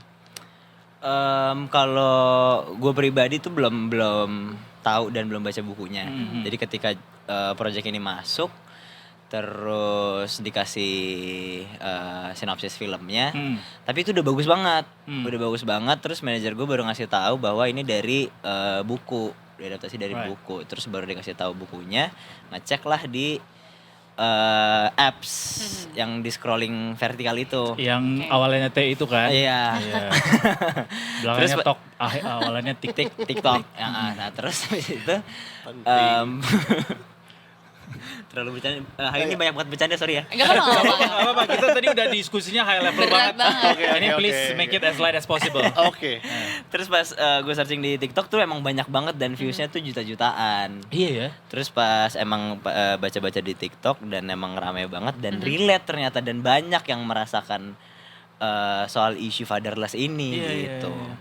Fatherless tuh sesuatu yang jadi sangat melekat sama Indonesia karena secara data pun katanya Indonesia jadi negara paling fatherless di dunia katanya. Iya, salah satu yang Kalian tinggi aware sama persentasenya. data itu nggak? Baskara mungkin? Tahu sih, tahu. Itu salah satu yang memang apa ya? Ya isu yang memang banyak sekali akhirnya dibawa ke film juga kan, nggak cuman film ini. Tapi memang isu fatherless ini ya relate lah, banyak teman-teman seperti itu juga gitu ya. Lo pernah ada di fase itu juga nggak? Ngerasa ada fatherless moment Eh, gitu? karakterku sih tidak. Kalau karakter Darin sih Iya, sudah pasti, Iya. pastinya dong. Di film ini ya? Di film ini, Di film Iya, di film iya, ini, iya. yang karakter yang gue perankan. Coba please jelasin kalian perannya apa di film ini dan film itu sebenarnya ceritanya soal apa ketika dia jadi sebuah film dari sebuah novel gitu. Bukan, buku. Jadi Oke, mungkin saya dulu ya Mas ya. iya Masih, silakan masih. Mau kan gambreng dulu juga kan boleh. paling paham lah ya. Di sini gue karakternya berperan sebagai Darin. Ah, Darin ini adalah anak kedua dari dua bersaudara. Darin ini punya kakak namanya Dira. Dira yang diperankan oleh Mawar Diong. Jong. Oke. Gitu. Jadi Darin dan Dira ini adalah anak-anak yang menanyakan ayah arahnya kemana gitu. Jadi mereka yang punya isu, mereka yang punya rasa ke fatherlessan ini gitu. Jadi yang kehilangan peran sosok ayahnya tuh dua anak inilah yang kehilangan peran ayahnya gitu. sebenarnya ini inspired by kan, bukan yang di buku tuh dijadiin film gitu utuh gitu. Karena iya, kan memang iya. dia bukan cerita kan Iya. ya. Bukan, quotes karena emang gitu kan. bukunya kan self improvement. Jadi semua quotes-quotes yang ada di dalam buku ini dirangkum kalau misalnya dijadikan suatu karya audiovisual itu seperti apa. Iya, iya, Jadi iya, film iya, ini iya. gitu. Oke, kalau itu tadi kan Ray. Kalau Baskara berarti perannya sebagai Karakternya namanya Bumi. Siapa Bumi ini adalah pacar dari Dira yang diperankan oleh kakaknya Darin, diperankan oleh Mawar Diong. Jadi memang Darin jadinya. Bumi ini adalah perwakilan pacar yang berusaha Perwakilan pacar tuh kayak ada banyak tuh pacar itu. Apa Gimana? representasi pacar ya. Tenang mas, nggak apa-apa. Iya representasi dari Gua selamatin. dari pacar yang gimana ya, yang melihat pasangannya memiliki masalah di keluarga, masalah dengan nggak cuma keluarga kali ya, macam-macam karena secara finansial juga gitu. Dan di sini Orang kaya nih, Bumi nih. Dia orang ada, Oh. Bumi orang lebih ada. berada, Orang ada ya? lebih Ada dia. berada dibandingkan keluarga ini. Dira ya. Oh, lu Iya. backupnya lah ya ceritanya Iya, di situ ya. itu. Jadi bagaimana ingin membantu tapi juga tidak ikut campur ke dalamnya karena pastinya urusan keluarga bukan urusan pacar. Gitu. Oh gitu ya. Banyak sekarang kayak gitu. Pacarnya ikut Sekarang campur banyak ya? pacar ikut campur. Terlalu ikut Pacar campur. udah ikut campur. Emang Iya, jangan ikut ikut campur ya? Terlalu banyak yang ikut campur. Ikut campur ya. Terlalu banyak. Tapi ini kan mungkin peran-peran yang berbeda dibanding peran kalian masing-masing di real life lah gitu. Saya kesulitan-kesulitan apa sih gitu yang akhirnya terjadi dan dirasakan ketika syuting gitu. Apalagi ini kan berarti fokusnya harus tentang fatherless, tentang banyak hal-hal sedih mungkin di film ini gitu. Ada kesulitan apa aja? Kalau kesulitan Gak buat sulit lah gitu ya, Bre. Easy. Kasih tahu. Jujur gampang banget. Kesulitannya paling ya karena ini mungkin film drama keluarga yang bagi aktornya, bagi kami yang lumayan menguras energi dan air mata gitu. Jadi toren air mata di sebelah kiri sini nih harus agak diisi terus. Oh gitu. Dan gua salah satu yang sebenarnya It's okay, it's okay. enggak mas, ini bukan permasalahan ini, cerita aja kan tadi. Ini ceritanya nanti bakal banyak mengundang air mata apa tawa sebenarnya Iya. guys. Ternyata komedi ya kalian di Iya. promonya. Eh, sedih. Tapi Iya. promonya kita ketawa-ketawa aja ya, supaya Iya dong. Karena udah terlalu banyak kesedihan di terlalu dalam kesedihan prosesnya, gitu. Tapi sama kesulitannya juga kayak gimana kita membuat penonton supaya mereka bisa masuk ke dalam ceritanya, merasakan apa yang karakter-karakter di film ini rasakan, tapi nggak meres terus-terusan air mata penonton supaya kayak ayo penonton Oh, nangis nggak kayak draining gitu nggak ya. draining gitu loh, Iya. supaya kayak ya ketika emang waktunya nangis, ketika waktunya emang harus menikmati sebuah adegannya nikmati saja gitu. Jadi itu juga kesulitan gitu karena buat gue pribadi film-film ada beberapa film drama yang terlalu maksa penontonnya buat nyuruh nangis gitu. Oke. Gitu sih kalau gue pribadi. Dan yang ini mungkin jadi lebih relate ya sama kehidupan di Indonesia gitu kan. Lebih banyak mungkin yang nanti ketika nonton tuh gak perlu merasakan aduh sedih, Iya, dipaksa nggak sedih berusaha gitu. untuk cocok logi perasaan. Karena Iya, udah iya, memang iya. sedih gitu ya. Iya. Karena Iya. kalau misalnya lihat FYP gitu misalnya di TikTok banyak juga yang bikin konten-konten soal fatherless ini dan itu tuh selalu FYP gitu. Mengundang banyak sekali komentar dan seru banget. Akhirnya ada lagi medium baru gitu ya untuk mengungkap soal fenomena ini. Tapi buat lo sendiri Bas, kayak masuk ke dalam film ini ada tantangan baru nggak yang lo temukan ketika masuk ke dalam sebuah karakter di dalam sebuah film tentang bertema slice of life kayak gini? Mungkin kalau aku kan green flag ya orangnya. Approve ya, Gen Z semuanya approve ya. Jatuhnya narsis. Coba, Ini bukan promo diri sendiri, promo film kebetulan ya. Secara gaya jalan iya, karena lo diikutin jutaan masyarakat Jalan Indonesia. Baskara ada, Iya. Jalan Baskara Ada. ada. Approve iya. tuh. Mungkin karena karakternya kan green flag ya. Jadi bagaimana seorang Bumi ini berusaha menjadi pundak untuk Dira. si Dira juga membantu dikit demi sedikit juga ada membantu Darin juga gitu ya, bagaimana bisa jadi seseorang yang selalu ada untuk mereka, terutama mungkin Dira itu mungkin itu hal yang kita semua pengen gak sih, kita jadi seperti itu untuk pasangan kita. Jadi mencoba menunjukkan bagaimana rasa itu sampai ke Dira, bagaimana rasa itu sampai ke juga Darin dan juga satu keluarga juga. Yes. Berusaha hadir menjadi laki-laki dewasa yang hadir di keluarga ini pada saat ayahnya tidak hadir gitu. Itu Yeah. aku rasa bukan menjadi tantangan tapi menjadi sesuatu yang pengen banget bisa kayak itu tuh rasanya nyampe ke penonton juga gitu. Tapi Bas, lo ngerasa ini nggak? Maksudnya gue ngeliat cast-nya ya, wah ini top of list, A-list actor semua nih. Masa sih, Including Mas? you, including you. Itu sih And Ray. terlalu diinin Oh, banget nih. Gak usah diinin Gue banget jujur lah. ada Dwi Sasono dan Yunik Priscilla di sini. Yes. Those two are my all-time favorite actor these days. Yeah. Terus kayak Yes. ini nggak punya kesan tersendiri ya beradu acting dengan mereka. Ini pertama kali bersama dua orang ini nggak dong? Sama Dalam satu film yang sama? pertama sih sama Mbak Mama Yunik Mbak Mama. Priscilla pertama kali. Mas Dwi juga? Mas Dwi itu pertama kali ya kayaknya. Pertama kali. Oh iya, gimana? Ini dua orang kan karakternya kuat Iya. banget. Tapi nggak cuma mereka sih, sama Rebong sama Mawar juga sih, mereka Enggak, apa? Lanjutin aja, Mas.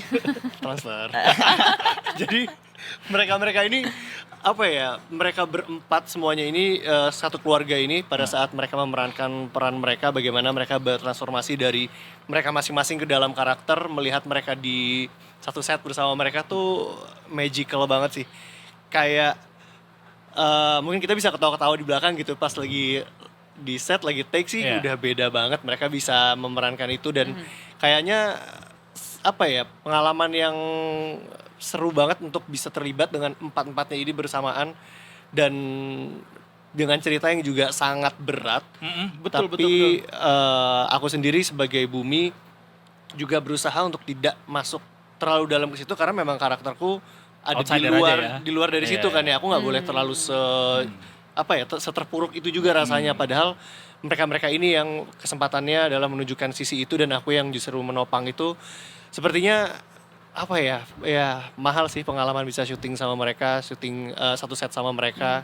Dan memang Mas Dwi, Mbak Mama, Unique Priscilla, Mawar, Rebong nih, wah aktingnya di sini gila, bagus-bagus banget semuanya. Itu yang gue bilang kayak kalian berdua tuh di sini kan kocak ya, Iya. maksudnya ya santai gitu orangnya. Sementara acting dan film ini gue belum nonton, tapi ya berat lah, kategori film cukup berat karena lumayan menguras energi Emang, gitu. iya. Apakah gimana caranya untuk bisa Mengatur ya. mengatur balance-nya tuh biar walaupun kalian karakter yang cukup humoris gitu tapi bermain dalam film yang berat gitu, serius tuh gimana pendekatannya? Gimana Mas jadi waktu itu syuting Mas?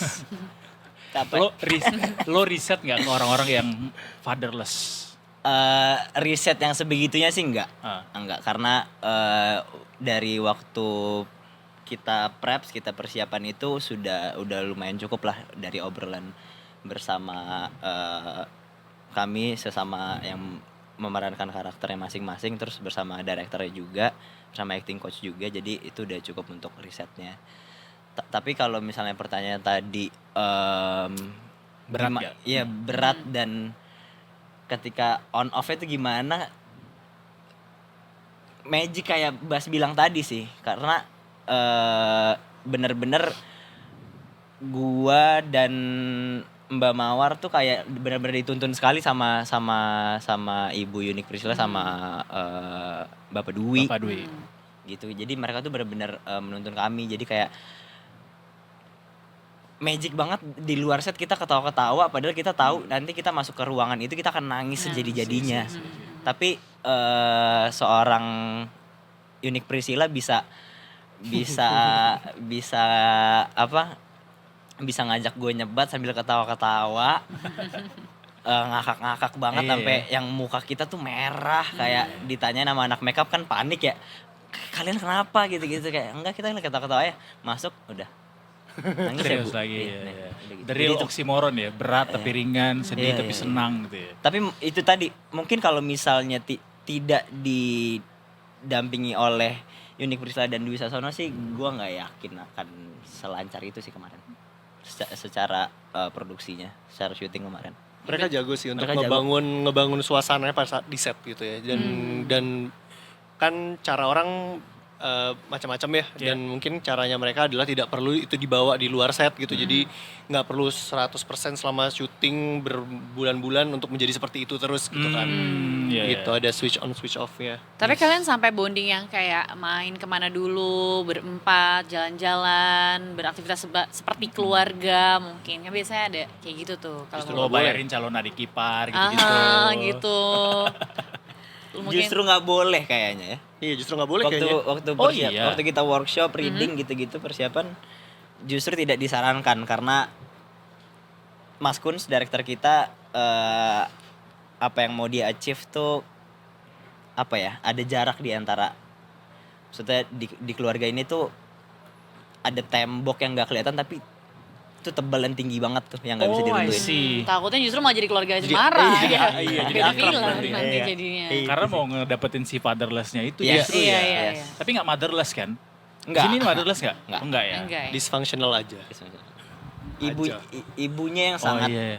sangat dysfunctional family. yes, yes, dysfunctional. ya, ini. Jadi justru pas persiapan jangan dibikin jadi akrab Jadi ya. akrab ya. Iya, Sengaja iya, dibangun iya. temboknya supaya pada saat Kalau bermain ketemu, juga Paling Iya. kan aja justru ya. Berlebihan sih itu kayaknya ya. Itu berlebihan kayaknya. Gimana mas tadi? nggak usah, nggak apa-apa. Lagi sekali Ditiru lagi deh. Kamera yang mana? Nanti ya. Anyway, bicara lagi soal fatherless. Ini menarik karena kan kalian pasti akhirnya riset soal fatherless tuh kayak apa, terus baca-baca juga bukunya. Apa fakta atau ya pendapat kalian pada akhirnya soal fatherless ini yang kalian dapat ketika proses syuting ini? Ada nggak yang bisa di-share ke kita? Kayak fakta baru atau hal baru yang kalian temukan pada akhirnya soal isu fatherless ini? Mungkin ini kali ya, kalau misalkan kita nonton film kan nggak selalu tadi yang kita bahas nggak harus selalu relate sama apa yang kita tonton gitu ya. Betul. Apalagi film kan media hiburan, kita datang ke bioskop mau dapat hiburan gitu kan ya. Hiburan Kita- dan edukasi. Iya, dan edukasi juga. Kita bisa melihat di sini nanti karakter Dira dan Darin, dua karakter yang memiliki isu yang sama persis karena mereka terlahir dari orang yang sama, tinggal di rumah yang sama, tapi memiliki efek yang berbeda, rasa yang berbeda yang mereka alami di hidup mereka. Jalan yang mereka ambil itu berbeda. Jadi Darin akan mengambil jalan yang apa, Dira mengambil jalan yang apa, dan dua ini representasi dari dua figur yang fatherless. Dua figur yang mencari, dan mereka mencari dengan cara yang berbeda, dan itu kayaknya satu hal yang akan menarik untuk kita tonton nanti sih. Yes. Iya nggak sih? Yes. Itu aku nemu itu sih pada saat membaca skrip ini, melihat bagaimana mereka memainkannya. Itu aku nemuin, oh bisa ya yang satu begini, yang satu begitu. Tapi mereka sebenarnya masalahnya kan sama aja. Lo Ray? Kalau gue pribadi tuh mungkin fakta-fakta yang baru muncul setelah mengambil project ini itu mungkin apa ya, dibilang gak ada juga salah, tapi mungkin gue bisa cerita dikit. Apa tuh? Spoiler dikit nggak apa-apa lah. Jangan, masih lama. Plot twistnya apa plot twistnya? Jadi endingnya tuh di menit. Mungkin ini cerita gue bisa cerita dikit apa yang gue alami gitu ya ketika berada di project ini gitu.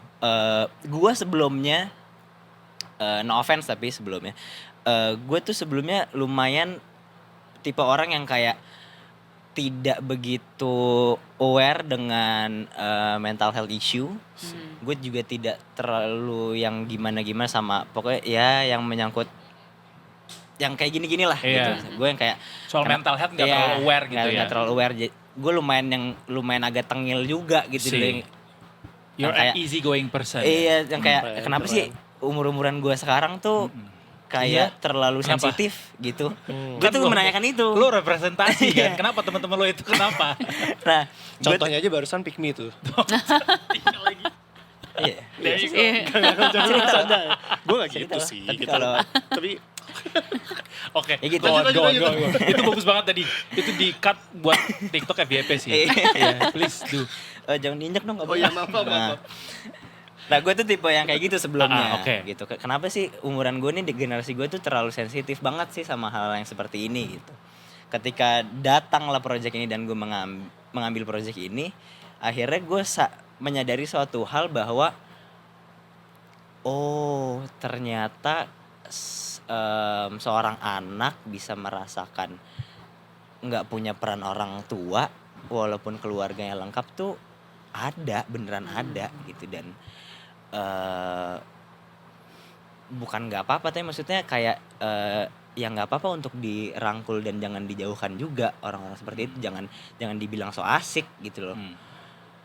Jadi akhirnya gue menemukan konklusi ketika menjalani project ini bahwa akhirnya gue bisa lebih respect each other story gitu loh. I see. Bahwa semua perasaan itu valid ya? Iya, gitu. Iya. Bukan berarti karena lo nggak ngerasa punya isu sama mental, kemudian yang orang lain rasakan tuh Itu nggak valid dan nggak boleh gitu. Itu sih kalau gue. Sangat menarik. Gue ngelihat dari judulnya, dari pemilihan case-nya, dari apa yang kalian bilang, gue akan datang ke bioskop di hari pertama tanggal berapa nanti guys? 9 April. 9 April 2026. Jadi harus ditonton. Ajak ayah kamu selagi masih ada ya. Yes. Sebelum Baik kamu yang fatherless. Baik itu aktif maupun pasif ya, Iya, peran betul. ayahnya ya. Baik Karena kamu memang yatim banyak. aktif maupun yatim pasif. Betul, karena banyak yang ayahnya ada tapi ya tadi kan disfungsional juga gitu kan. Nah, Dan gak kayaknya cuma yang fatherless doang ya, semua yang punya keluarga, yang nggak punya keluarga. Yes. Untuk bisa apa ya untuk mitigasi juga gitu. betul ya, Dan tadi gitu yang tadi. sama Ray bilang juga kan, Iya, akhirnya benar. malah terbuka pemikirannya bahwa ada teman-teman yang memang butuh dirangkul gitu, yang perasaannya nyata kalau ya fatherless tuh memang masih banyak banget lah di That's really Indonesia. exist. Yes. Betul sekali. Kalian tahu nggak di pemerintah tuh punya program ayah angkat. Iya? Untuk Oh, belum dengar gara-gara gue nih. isu fatherless ini. Oh ya? Setelah program antar anak sekolah ya kan. Iya. Iya Bener kan? ya Mas Sensa, ayah angkat ya namanya ya yang Ada ya? BKKBN. Ayah sambung. Ayah sambung. Jadi kayak Nyambung siapa?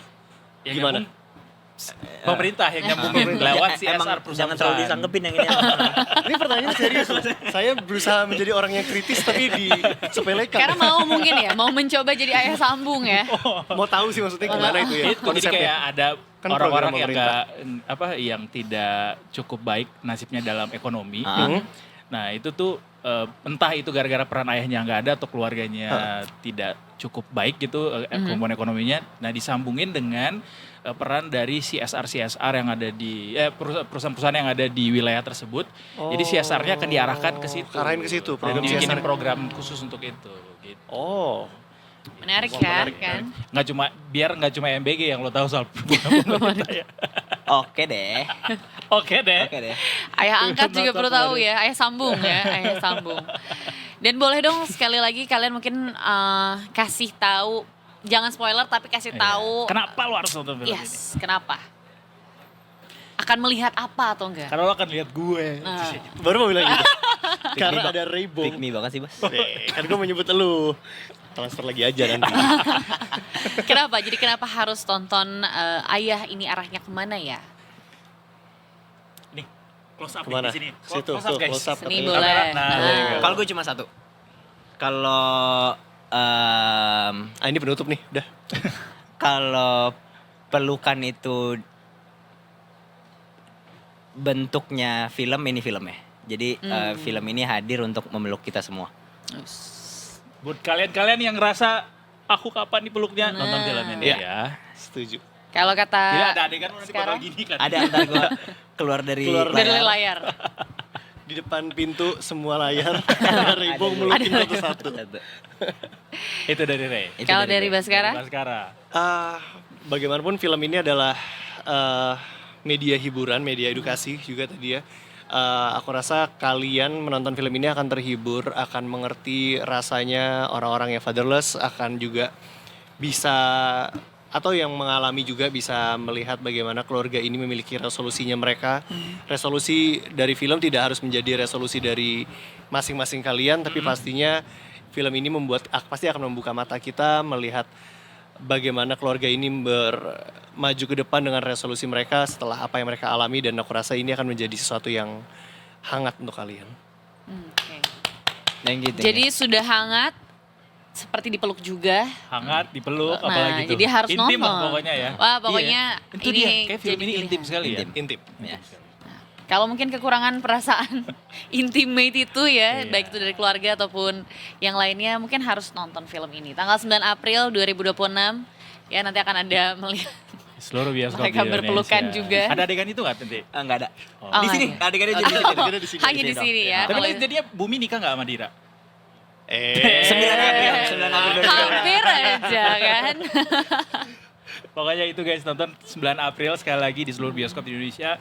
Siapin sisihin uang THR-nya jangan Betul. keburu habis karena agak cukup panjang tuh waktunya setelah lebaran ya. Setelah lebaran. Dan jangan lupa bawa tisu karena akan sedih sekali ya. Yes. Akan menguras air mata. Berapa durasinya ini? 1 jam hampir 50 menit. Oke, Hampir hampir 2 jam. Hampir 2 jam, hampir 2 jam. Oke. Oke. Tapi tidak sampai di situ saja tugas kalian Oh, ada berdua. tugas tambahan guys. Apa tuh? Karena kita kalau misalnya mau closing itu harus bilang nanti gue dan Edo akan bilang detik sore. Kalian jawab nggak cuma hore-hore. Iya. Oh, Tapi oke. harus pakai gaya masing-masing. Ya masing-masing. Coba latihan dulu. Udah pikirin gayanya masing-masing udah? Udah. Gaya itu. Gaya tuh gimana tuh? Gaya itu. Yang Gitu. Atau lu mau maju ke kamera gitu. Gaya ini akan menentukan seberapa banyak jumlah penonton nanti yang akan nonton ya. Iya. Jadi semakin heboh, semakin heboh, seru, semakin banyak. semakin banyak yang nonton. waktu itu penontonnya paling banyak, gayanya gimana? Iya. Handstand. Handstand. Handstand. Kita Parkur boleh. Oke, guys, terima kasih banyak udah nonton Detik Sore hari ini dari jam 3:30. Ya. Jam 3 apa setengah 4? Kali ini setengah 4 Sampai setiap jam bulan 6 sore. Ramadan ya. Betul, dan jangan lupa abis ini kita ada Kultum Ramadan. Temanya adalah Ramadan dan etika bermedia digital. Harus Habis ini hati-hati Detikers ya. But don't go anywhere. Habis ini besok kita akan hadir lagi setiap Senin sampai Jumat. Makanya jangan kemana-mana. Saya Eduardo Simorgan pamit. Saya Lea Leonor sama juga pamit. Dan seluruh kru yang bertugas hari ini juga pamit. Kita ketemu lagi besok tentunya cuma di Detik Sore. Nggak cuma hore-hore.